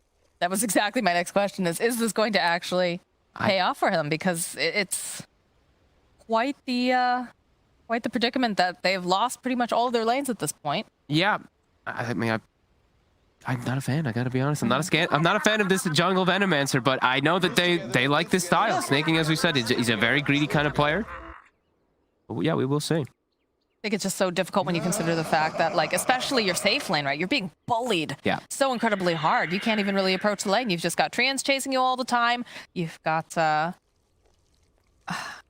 Skeeter's at least getting, like, he's getting farm and he's getting the levels. Like, if they're out of regen down here, and just gotta watch out for their couriers is the next big thing. If they lose their couriers, then that's where the lane becomes really, really hard. Because if he doesn't get boots, then he can't actually run down or run away from both of the Nature's Prophet and the Clockwork, because they already have those boots finished up. So look at this. They have to buy more regen, too. Regen is so expensive now as well. So it's gonna be a while before we even see those boots coming out. Also makes these couriers very slow is the important thing to point out. I feel like a lot of people do forget how slow your courier does move when it has regen. So an easy kill that they can't set up for. See that minus 36 move speed.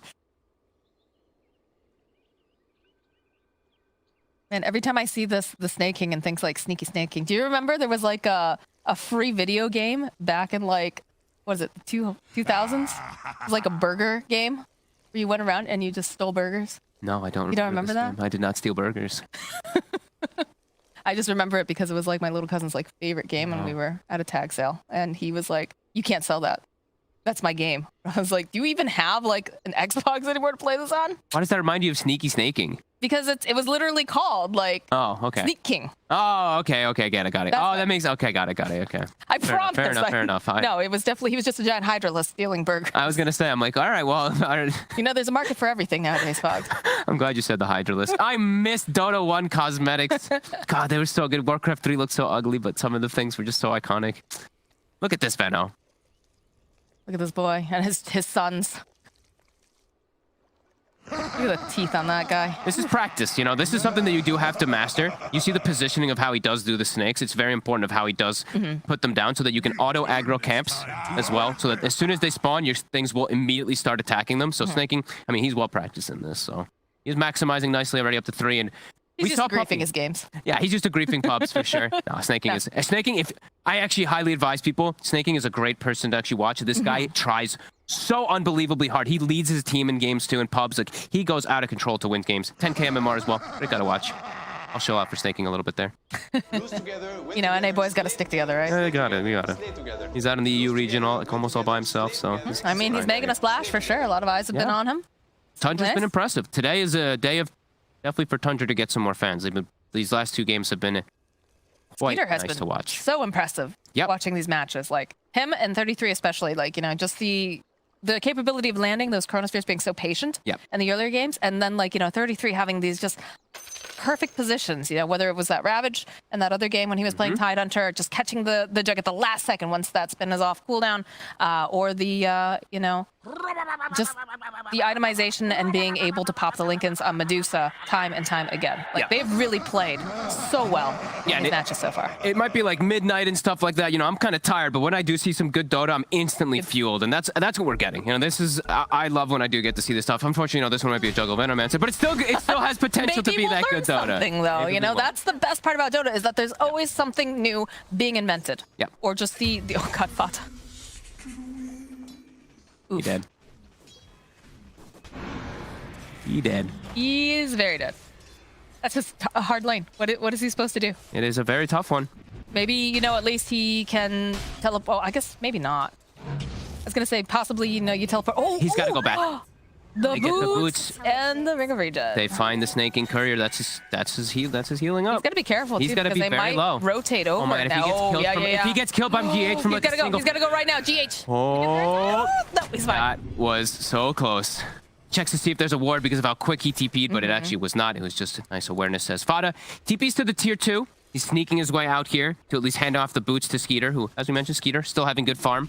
God, when you are reduced to being a courier, It's your job. courier core, that feels so bad. It's not like you're contributing much else versus Treants and versus Furion anyway. That's fair, but now there's 3 people up here, and now 33. He is Trouble. just gonna get bullied. They've got battery assault. Level 2 battery assault too. It's that high damage. Pulls it into the creeps though, so there's a lot of extra targets for that battery assault to miss onto.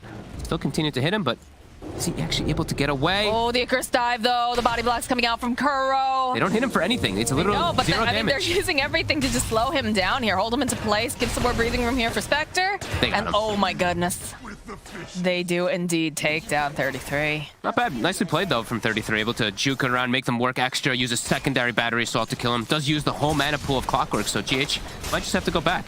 And GH just revealed there's a ward on the high ground. Super smart play there just now.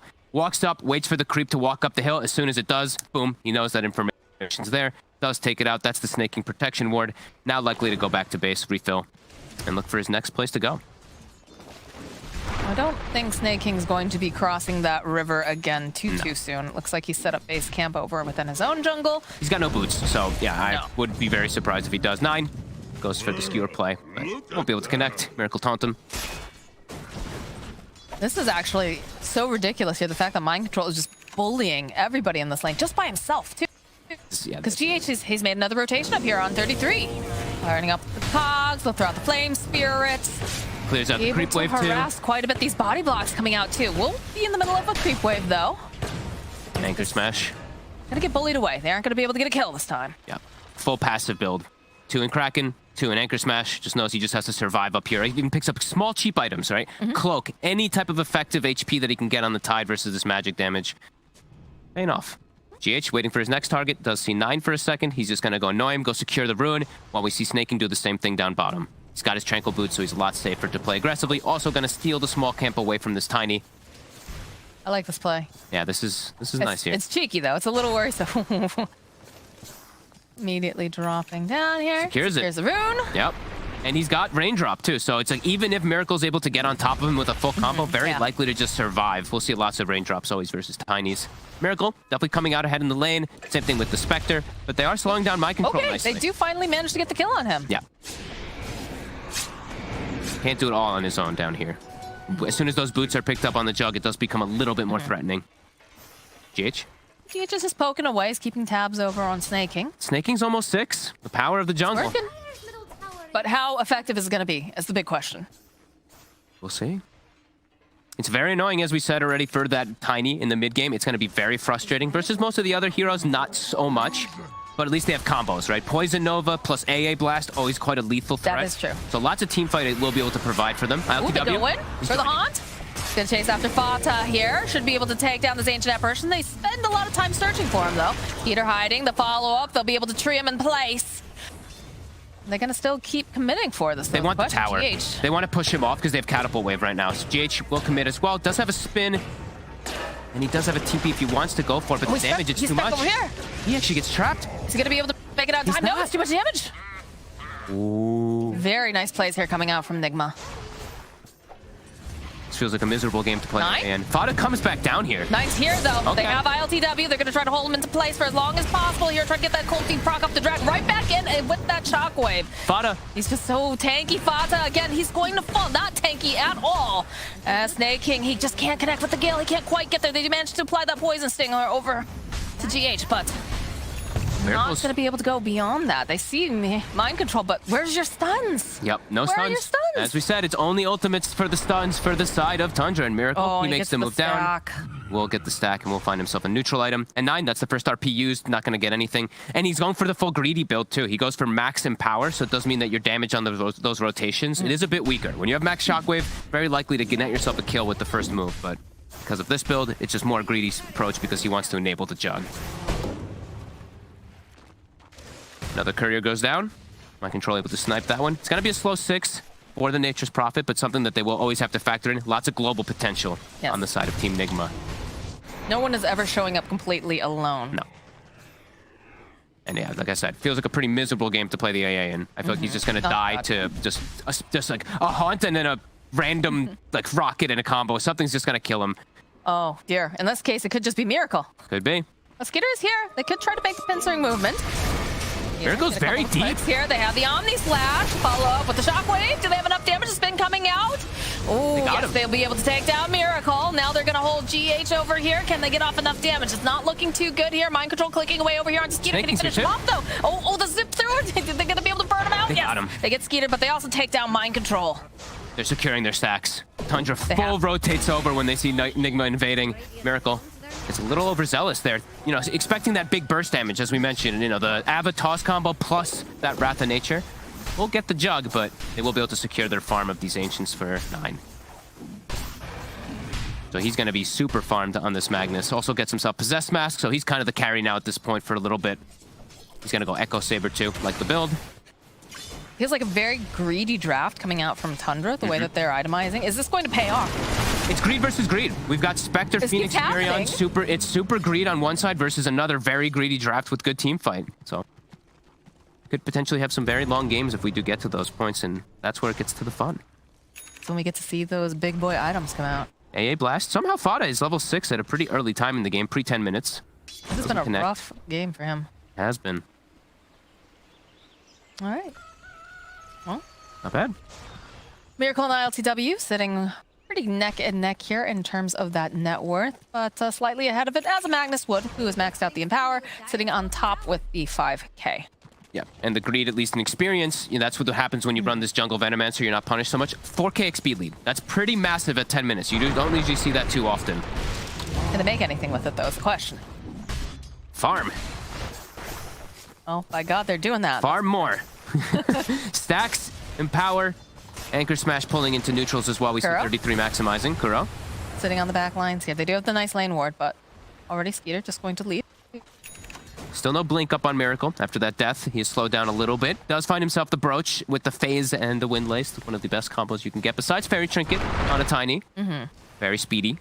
And he needs to be speedy, as we mentioned. Veno can be very annoying to play against, even pre-blink. Snaking makes his own rotation up here. They do have the Ice Blast. 9 has haste. They see Mind Control. They want him. There's going to be the swoop forward. He'll immediately throw out the tree. They get the egg off. He's down already. Skeeter just going right back around here. He's going to try to run down, but he can't. He can't do it in time as the egg does pop off. This is not looking good here for Skeeter. It will fall. They'll be able to go and land the RP over on the back lines, but Snaking immediately falling. And now 9, he's trapped in the trees. He has no friends left. He has to get out of here right now. Sick positioning from Kuro. Distances his egg away from that spin, because the Jug, he can solo kill it in a lot of these instances, but just perfectly far away, and Miracle gets the swoop around, gets the kill on the Veno, has the tiny Blink Dagger now finished up. That's 2 RPs that have not yielded results. He still has it. Oh, he did save it, yeah. Okay, I thought he grabbed them. No, he hung on to it. He saw as soon as they were rotating, he just like tried to back away and survive. So does at least hang on to it. And he's still farmed. That is the thing. He's got Treads and Echo Saber super early on. So, you know, the tiny combos won't be effective versus Magnus. He's so tanky with this build. Actually, like 2,400 HP when he has the Echo Saber done. Pretty crazy when you see heroes like AA who have 800 HP. Yeah. And this Magnus is going to be no joke. TW does have his Blade Mail finished up. We do see both of these 4 positions on both sides do have medallions finished, the Clockwork and that Veno respectively. As expected, the Veno is quite a bit more ahead though. because he does get all that jungle gold. But Kuro is also finding a lot of farm himself. He's actually... Okay. All right. Well, there it was the RP. And a ton of very damage. useful one. Yeah, he's the carry now. That's what we're saying. Yeah. These Magnuses, you cannot pass them by, especially when they get these 10 talent to the damage. Oh my god, 9. I think a solo kill. Very value one, too. Yo, the best one he could find. And Kuro, he's being very greedy himself, as we see Miracle. You know, like I said, Fada is going to have a miserable time. It's just so hard for him. Kuro's got halfway to Aghanims. Oh my gosh. Yeah, right? Like, I don't know where he got it. Where did He's he get got all a that point farm booster, from? and he's got a secondary piece in a second, too. So these eggs, he's definitely recognizing that the only way to really for them to focus the egg, the easiest way is just going to be Jug. If he gets the extra hits, Hook it should be shot enough. forward here, immediately onto Snaking. This is not looking good for our friend here. This is cool. The Ags is definitely quite different. Because you used to see the Ags only picked up really versus with like Terrorblade on your team because it refreshes the meta, but not going to be the case. 9 again. 9 again, just trying to poke away here at ILTW. Is forced to run out even though the Ice Blast does connect. It is going to add the increased hits though on the Egg, which as I was mentioning, That's important. the Jug is one of the biggest ones that can actually focus fire it.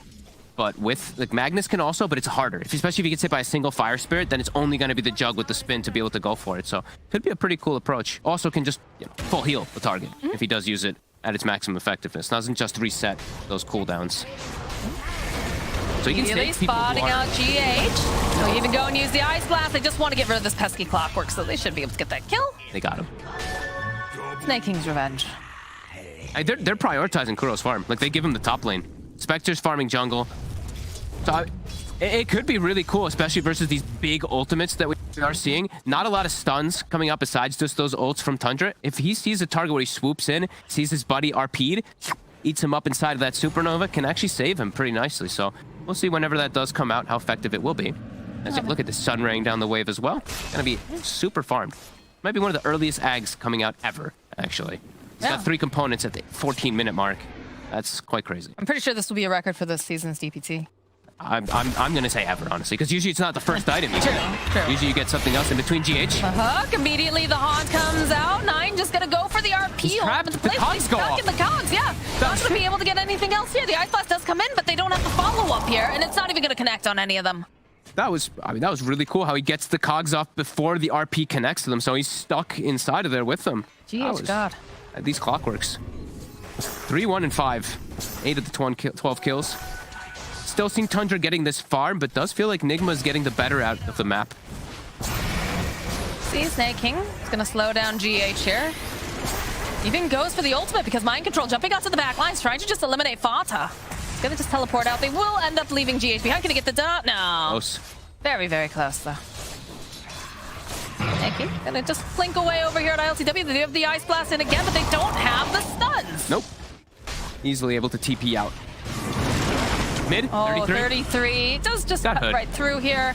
Got the hood. Miracle, though, will follow up. 9, throwing out that shockwave. 9 almost has blink, so they'll have a better way to actually initiate fights themselves shortly. Still close game right now, but does feel like, this late game lineup, as we mentioned, Nigma's draft scales super hard. Sure, there's a Mag Jug on one side, but that's not going to one-up a Phoenix Spectre, Nature's Prophet, as he actually jumps into the skewer. Shot coming out now from GH. 33 is nearby. Kuro, though, over on the back lines. They go for the Ravage. Follow up with the Ice Blast coming in. Will connect over onto 2. Is not looking good, though, here for 9 as they toss up into the air. He will fall. Kuro still alive on these back lines. He's going to have to go drop the egg, and the spin's going to come out. Sprout? They'll try to protect it. It's not going to be enough. They turn around. They should be able to go maybe chase down GH here. He's ticking down to that Poison Sting. Will eventually get denied here by Mind Control. Very nicely done. And again, where are your stuns? I think Kuro miscalculated his mana a little bit there. The initial dive in, I think he wanted to egg in a better position, but then he gets back, he's panicking because he doesn't have much mana. Then he gets mana for the egg, drops it, but they're all right on top of him. So they actually are able to bring it down. It's only the 2 supports dying, and they do end up killing the Magnus. And it is a Ravage forced. So don't think Tundra is too fussed, or Team Nigma is too fussed about that, as they're still getting great farm across the map, continuing to defend this tier 1 too. 3 has to watch out for that Sunray, though. It's a good solution for trying to deal here with the Tide Hunter for sure. Just keeps digging too, Kuro. 700 So to close lags. now. So close to that Aghanim Scepter. He'll get it at a good timing with 12 too, and then it's 10 hits to destroy. Definitely buffed up. Philosopher's Stone, here you go, Fata. Here's a nice little present for you. Fatas, but I already have a shovel. It's kind of like a mini Philosopher's Stone, but no, he definitely wants to swap it in, swap back and forth if you do want to maximize as much as possible. And he will. Very nice. Gotta love the efficiency. And Mind Control's doing the same build we saw him do the other day. I was hoping we'd see it too. Witchblade into the Aghanims. Very powerful. Gives that root bonus with your Wrath of Nature. Also drops the cooldown from 85 to 60. So frequency of fights will be that much better. I'm liking this pickup a lot. I know T is a huge fan of it. That's why I mentioned it the other day when it did get picked up. But yeah, seeing Mind Control do it definitely gives him the thumbs up of approval. Bottom lane, oh, Fata, you just can't show up anywhere, my friend. You are just going to get hunted down immediately. 33 just going to continue to try to put pressure down on this tower. He's not the best tower hitter, though, unfortunately. No, but they don't want to risk one of the other heroes because they're too important, right? The Jug or the Mag can't actually walk up and hit that tower because if they die, it's a lot more costly. 33, he's not dying. He's got Hood locked with the pipe so he can unlock and have that increased tankiness. He's got the double damager and bottled up here on the Magnus. That they could force a fight. I feel like he could actually look for ILTW. He's got the vision. The dagger forward. They see him. I think they can go for him. Double damage. 9 waiting patiently. Jumping in. RP immediately over onto ILTW. They should have all the damage necessary to take down the Spectre. Very nicely done. That ward paying off instantly. So Fata, he dies, but with his dying breath from earlier, he did get that ward down to at least give that info.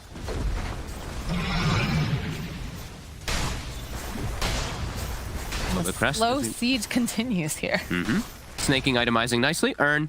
Just natural build-up for the Veno. 4 Staff and Solar Crest. Very nice, especially versus Clockwork. Will be nice to enable as 9 again. 9, yeah, he gets dumped on here by Miracle and GH. He's a bit tanky, but Mind Control also making his own rotation. He's going to try everything he can, but he still will fall. And the pressure is really being placed down here on this middle tower, knowing that there's many of those heroes that were just in that bottom area. And the but Miracle's already here. The toss-up Fox is immediately dead. Snaking, though, trying to put out some of this damage. The egg coming forward. Looks like Tundra, they want to get out of here, and they want to get out of here fast. The Han coming in, and the global teleport here from Mind Control. It's not enough to save Snaking. Do manage to take down GH, but they burn the Ravage just for a support. Ooh. It's costly. It is very costly. You have to be pretty precise whenever you do use your ultimates on the side of Tundra, and they're getting outscaled already.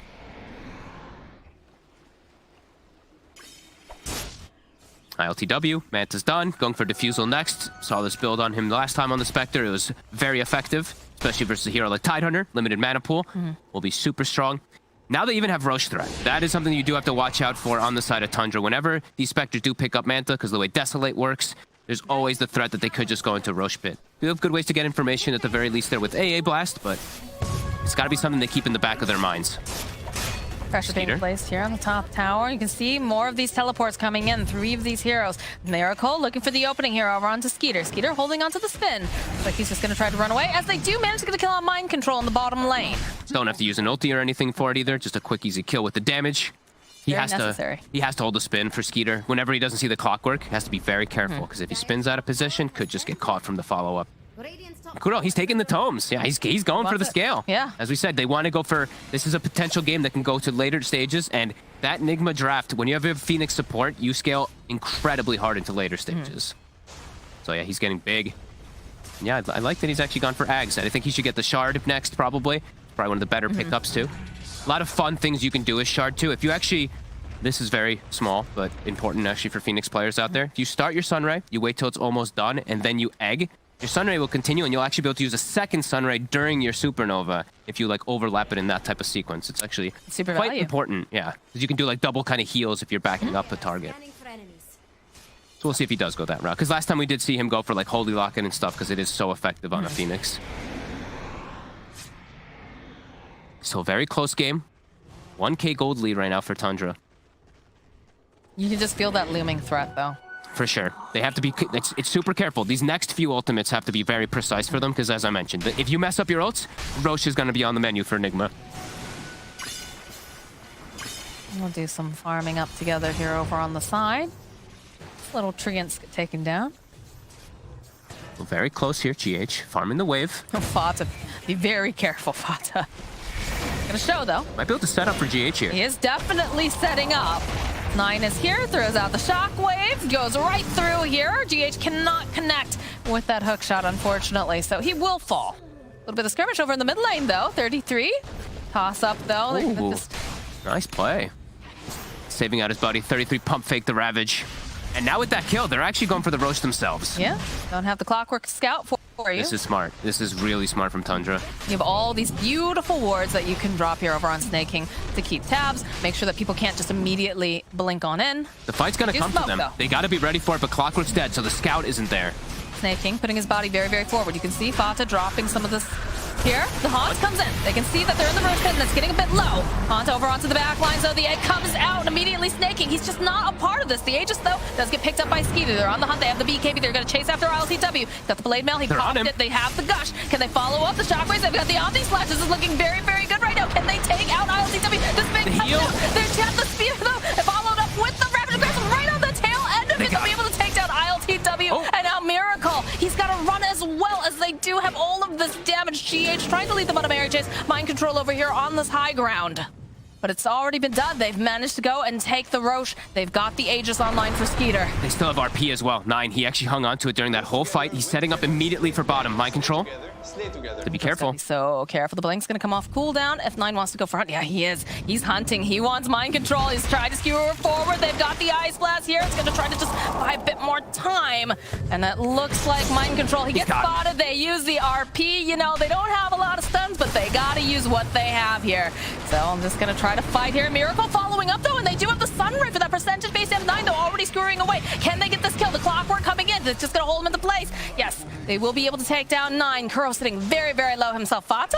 He's just trying for it. running at him. He wants him so bad. He might just die now, He though. might die for it. Oh my goodness, the toss back over here. Get out of here. Oh. Stay safe, my friends, as GH throwing out those cogs, trying to buy a bit more time. Do they have enough damage to get the shatter? He actually Ooh, he actually manages to get home. He's taking a lot of damage in base, though. Might still pop.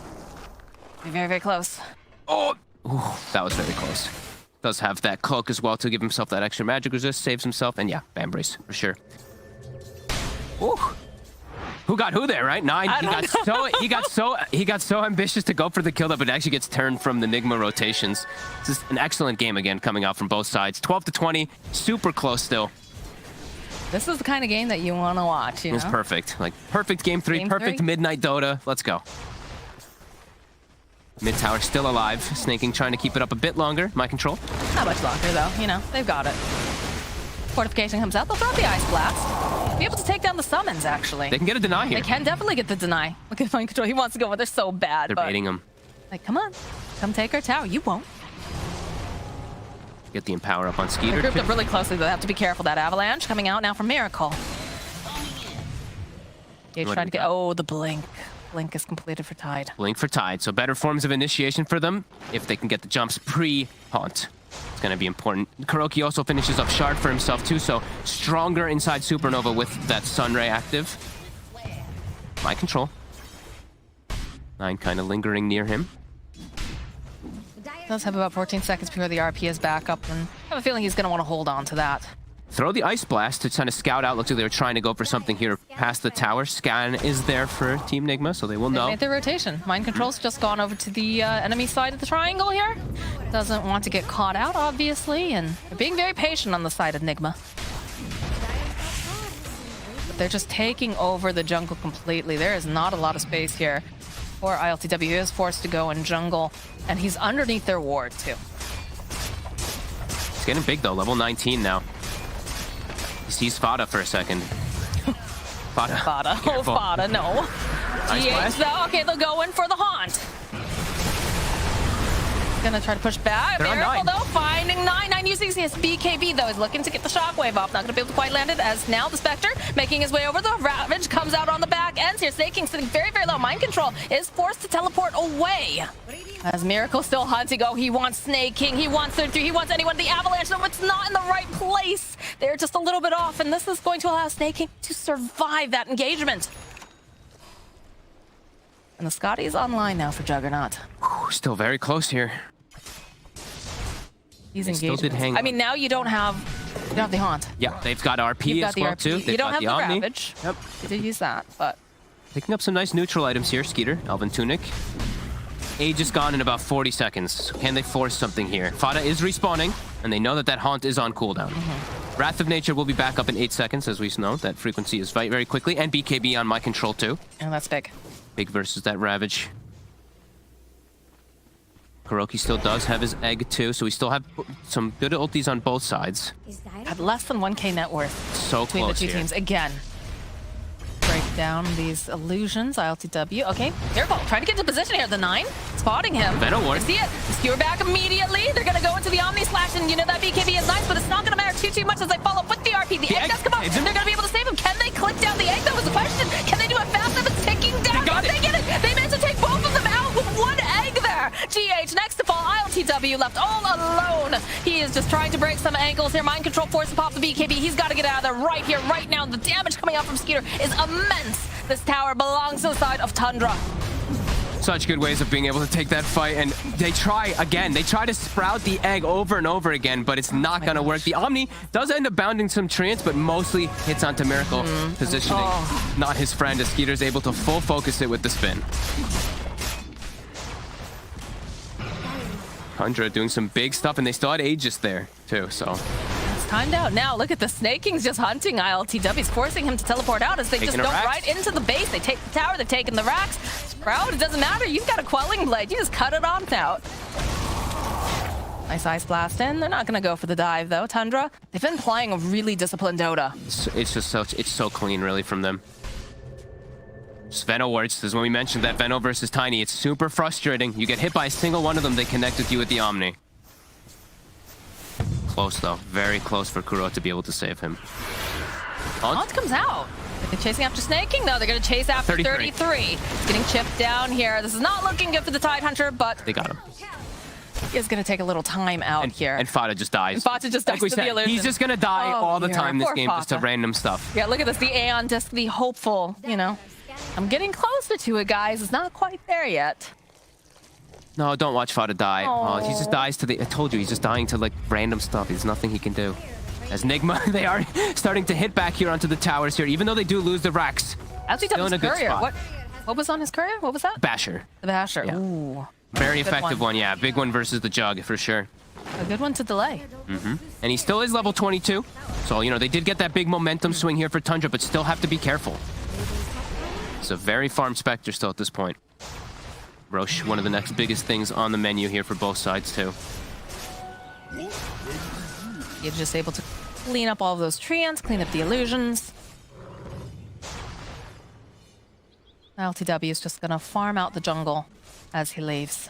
Is My Control gonna get top net worth again in this game, too? I mean, he's catching up all the way to the top toward that Jug. Skeeter, who's been claiming it for quite some time now. Skeeter also almost has a full butterfly, so that evasion will be nice. That straight stat as well, too, just with Empower, does make it really effective. There's a lot of just like mixed kind of damage that is coming out from Nigma, so a little bit surprising maybe to see if that evasion will be that effective. Fata's so close to finishing up that hand. He's like, Philosopher's Stone, give me Come more on. money. That's a butterfly, though. Completely picked up now. I think you go Skeeter. fight. I think you have to set the tempo here. You Yeah, know they Haunt is smoke. down. You gotta look for something. They smoke. They're making the sweeping motions. They're going to check out the Roche pit first, just, you know, Minute 30. see if anybody's home. And they're going in for the invasion. Ice Blast is going to get thrown out. Try to do a little bit of scouting here. They're smoked up, though, over on the side of Nigma. Clear up these treants a little bit. Push Mind Control back. And 15 look at seconds. this positioning. Does Fada have his item yet? Yeah, he does. He's gonna go pick it up, so he doesn't just die to Wrath of Nature plus 1 illusion. Always feel so bad. But the Hunt, it's gonna be back up now for ILTW, so fight will be a little bit tougher to execute here on Tundra. They don't get that jump initially onto one of the targets. They're gonna be the ones initiated on every time, as we saw that last time. You know, Miracle, they got on him. Nigma, actually secondary smoke used, so really looking to pick the fight. They're feeling a timing. Just laughing at the way Fada's moving around the map. You can't show it all. He dies in the base even, so. Yeah, it's such a hard knock life for this poor AA. Yeah. Look at this. He's going to try to push them off. They force though. movement back. There it is. Yep. 33. Trying to teleport out. Skeeter? They're sticking around. Snaking goes down. Oh, so close for that hook shot. 33 with the spider legs. Gets stuck over here. He's going to get caught in the cogs. He's just going to caught in circles at this point. So they are going to eventually lose 33. So imagine if ILTW had Basher there, that's likely a dead jug. The fact that he doesn't have Basher, he's hitting him that whole time, isn't able to get it. GH can't actually connect the hook shot on the spin, so Tundra fortunate to get out there. They started the TP bottom, and it was an instant haunt to try to punish it. But here's the thing. Haunt is down, Roche isn't up yet. Yep. That is the one shining light here for Tundra after that fight, is that they aren't able to just immediately run spit. Now it's up. They do have buybacks. Tied 50 seconds. They GH, do have some ultimates. He's scouting it.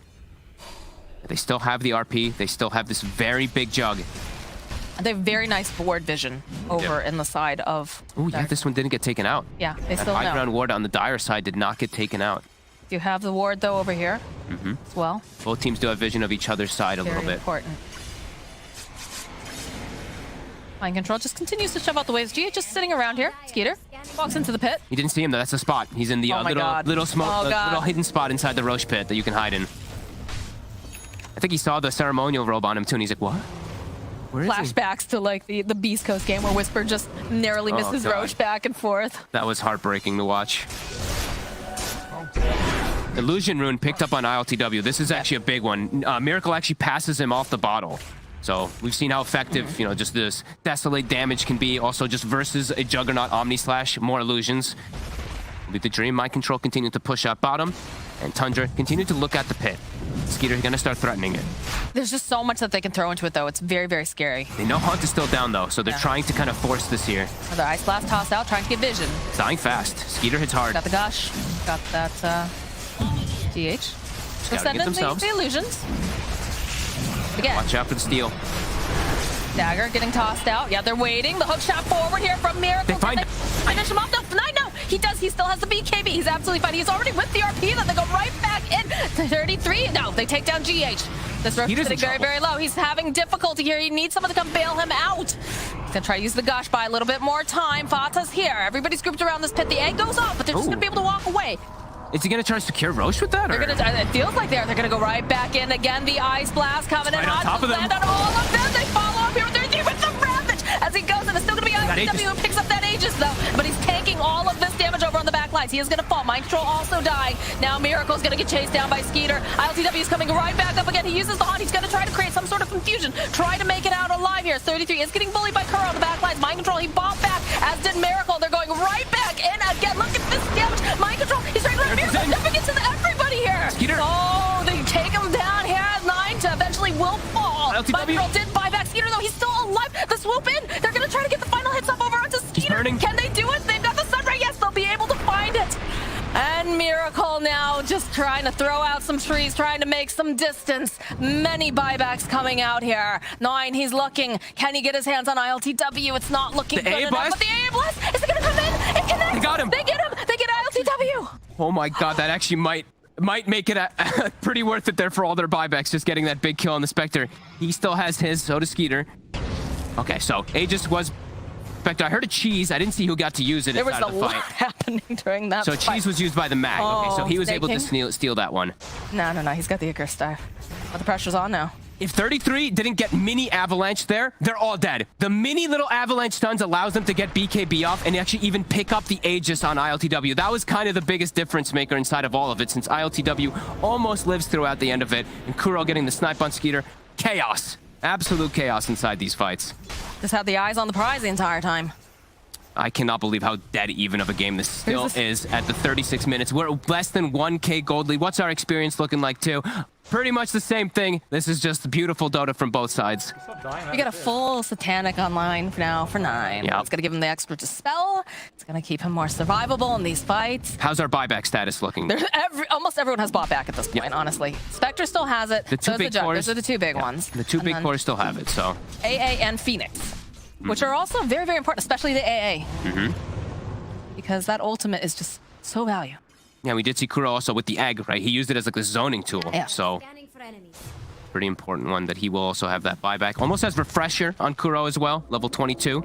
Did get a lot of levels, of course, for killing off Skeeter. He's the same level as Miracle now at this point. We do get the Ag Shard now over here on Kuro.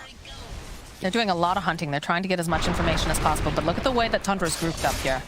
They're playing this very, very carefully. They don't want to get picked off. One fight could just be the big decider. 1K net worth difference between the two teams. Oh my god. Minotaur Horn Fantastic item here. Yeah, 9. So necessary. Extra little mini BKB to deal with all this craziness inside the battles. ILTW, almost 25 on the Spectre. How's our Jug? Is left behind. Skeeter is quite far behind in the level department at the one side there for Tundra. So he's only 22. So Spectre will have a pretty big window Tower is under attack. at level 25, and also potentially can also buy back and jump into the fights easier. I mean, we said at this point too, 9 is basically the carry currently. He's just such a big, tanky person. He's got plenty of damage here, enabling everyone. But they just found a Skeeter commits his gold, so he will not have buyback for the next fight. He's committed for the little for the Aghanims, so he's got that little secondary Omni Slash. How do you feel about that? Could hurt them. Spectre having buyback they might be feeling like they need to go all in soon because of that Spectre surviving and keeping her gold so long inside that last fight. Level 25 hit now. 9. Mind control. Mind control uses the RP. He's gonna try to burst down here as best as he can. 33 is also here, so that will be a kill on mind control, and he does not have buyback.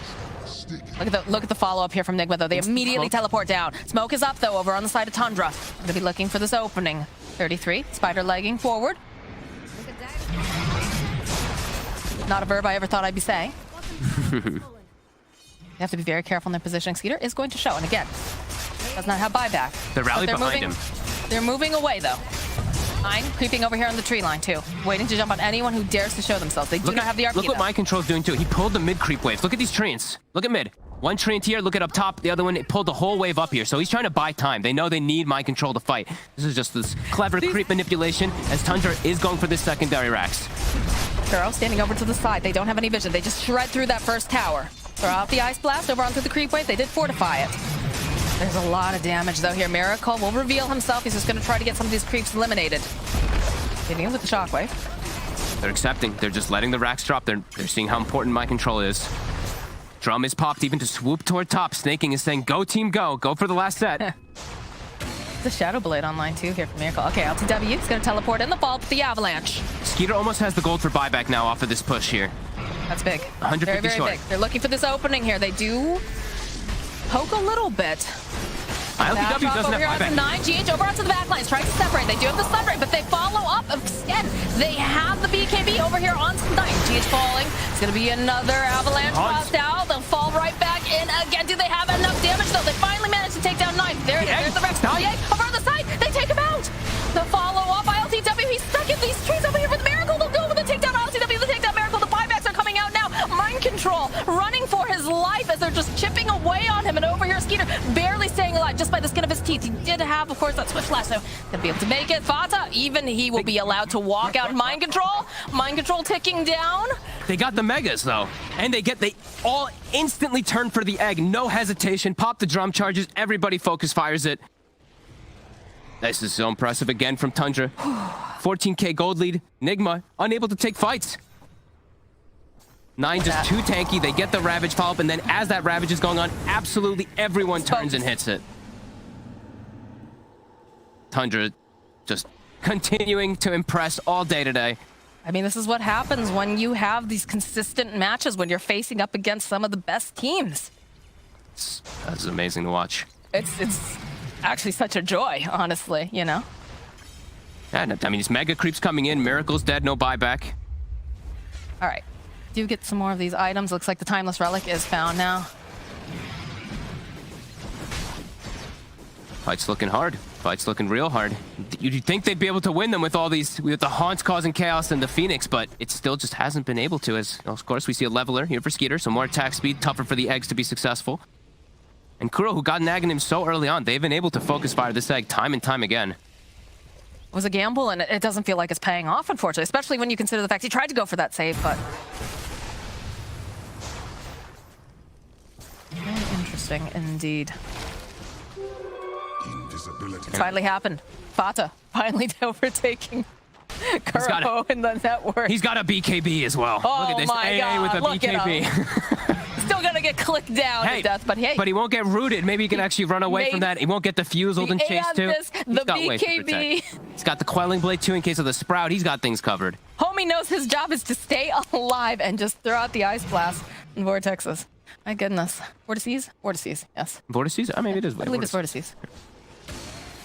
I don't know. And It's this was late. the important thing is too that they did these fights. Like Skeeter was not 25. No. Like, now he's 25. The ILTW Spectre actually was 25 in these last fights, and they still weren't able to take the fights. Like Tundra, It's looking recognize so it. good. Roshan will respawn in 2 minutes. All right. And the pressure is there. These mega creeps constantly flooding inside of the base. Mind Control's got his work cut out for him. Peter has half duration left on this double damage rune, but nobody is home. They're just going to go and secure themselves the outpost.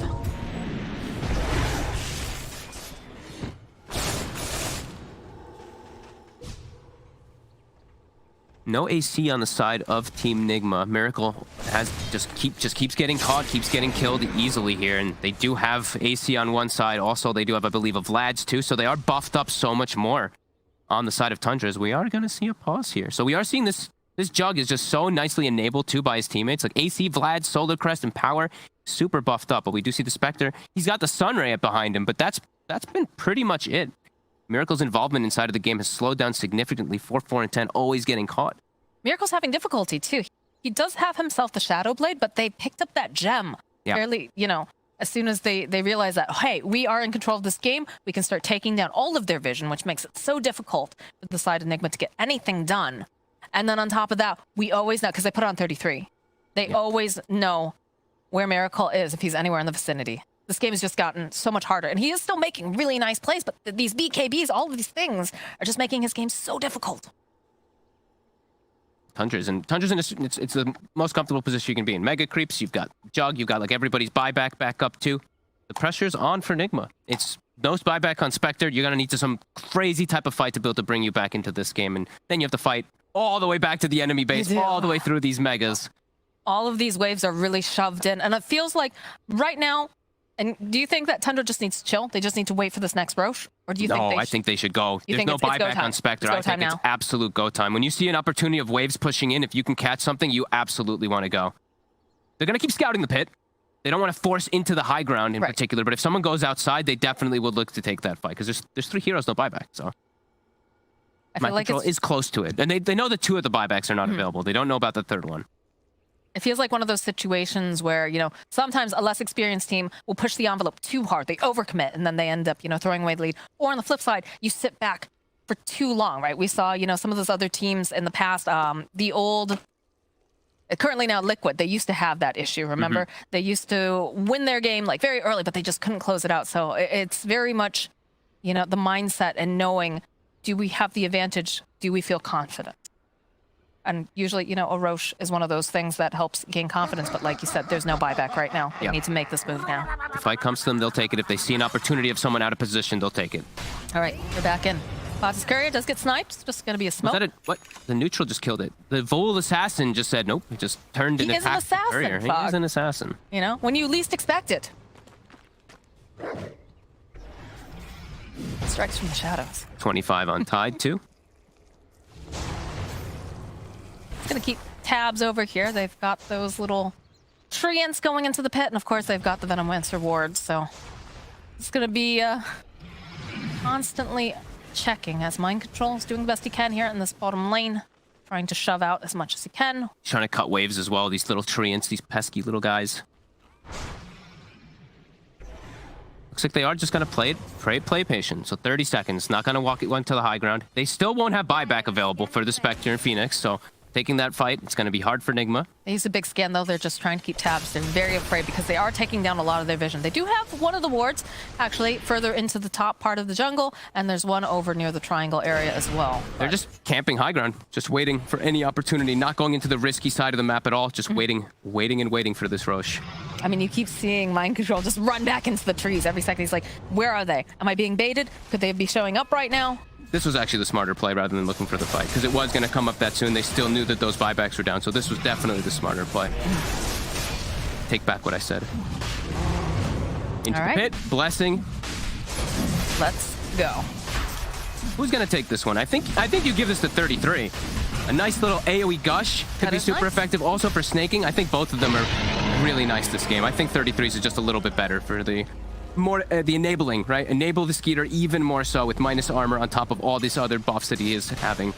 Trying so hard to go and just draw the attention, but the Megas, they're coming. The march is on. The march is on, and buyback still 2 minutes 50 seconds. Spectre and Phoenix. Got the Trickster Cloak over here on ILTW is trying to just get outside of this base and make some moves. But yeah, we have that Gush online now for 33. Now they claim the other area since they're a lot more powerful with Aegis and Cheese. Now it's all about the execution. They've got so many extra lives, though. They can just dump out there. Skeeter does not have buyback. But there's a toss-up from Miracle.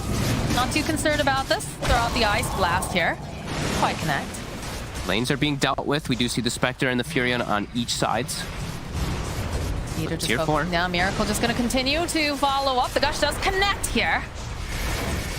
Miracle. Go in for the slash. They get Miracle. He does have buyback. Forced to use it. The creeps. They're on the tier 4. They're just hanging back here. Here comes Immediately, ILTW trying to jump over here on the bottom. The follow-up with the Ravage. They'll go and get off Poison Nova as well. They have the BKBs. And so 9 going in with the RP, though. They've got so much damage. They're able to take down Miracle. Snaking will also fall. ILTW will fall as well. There's no buyback over here on the Spectre as they're just cutting through everyone. They call GG. Tundra has done it. Holy crap, Tundra! What a performance. Just super confident the whole game, knowing they can even take it to later stages. Even though, as I was saying, you know, Phoenix Spectre and this Nature's Prophet can scale super hard. They were confident in themselves. The buff up of the Jug, it's enough. Wow. Beautiful game. Tundra coming out here on from fire. Tundra. The jungle Veno, giving him a little bit of a massage. Like, good job, snaking. Stay cool underneath the pressure. Because you know what? All 3 lanes failed. Yeah, that was very impressive. All failed for the side of Tundra, but they were calm. They didn't try to rotate snaking, you know, into any of those lanes like they did in one of the other games where things started to get really kind of messed up, and they were patient. They were so patient, and they waited for like the perfect execution, and that's something that we saw throughout this entire series is just superior, you know, button pushing to simplify.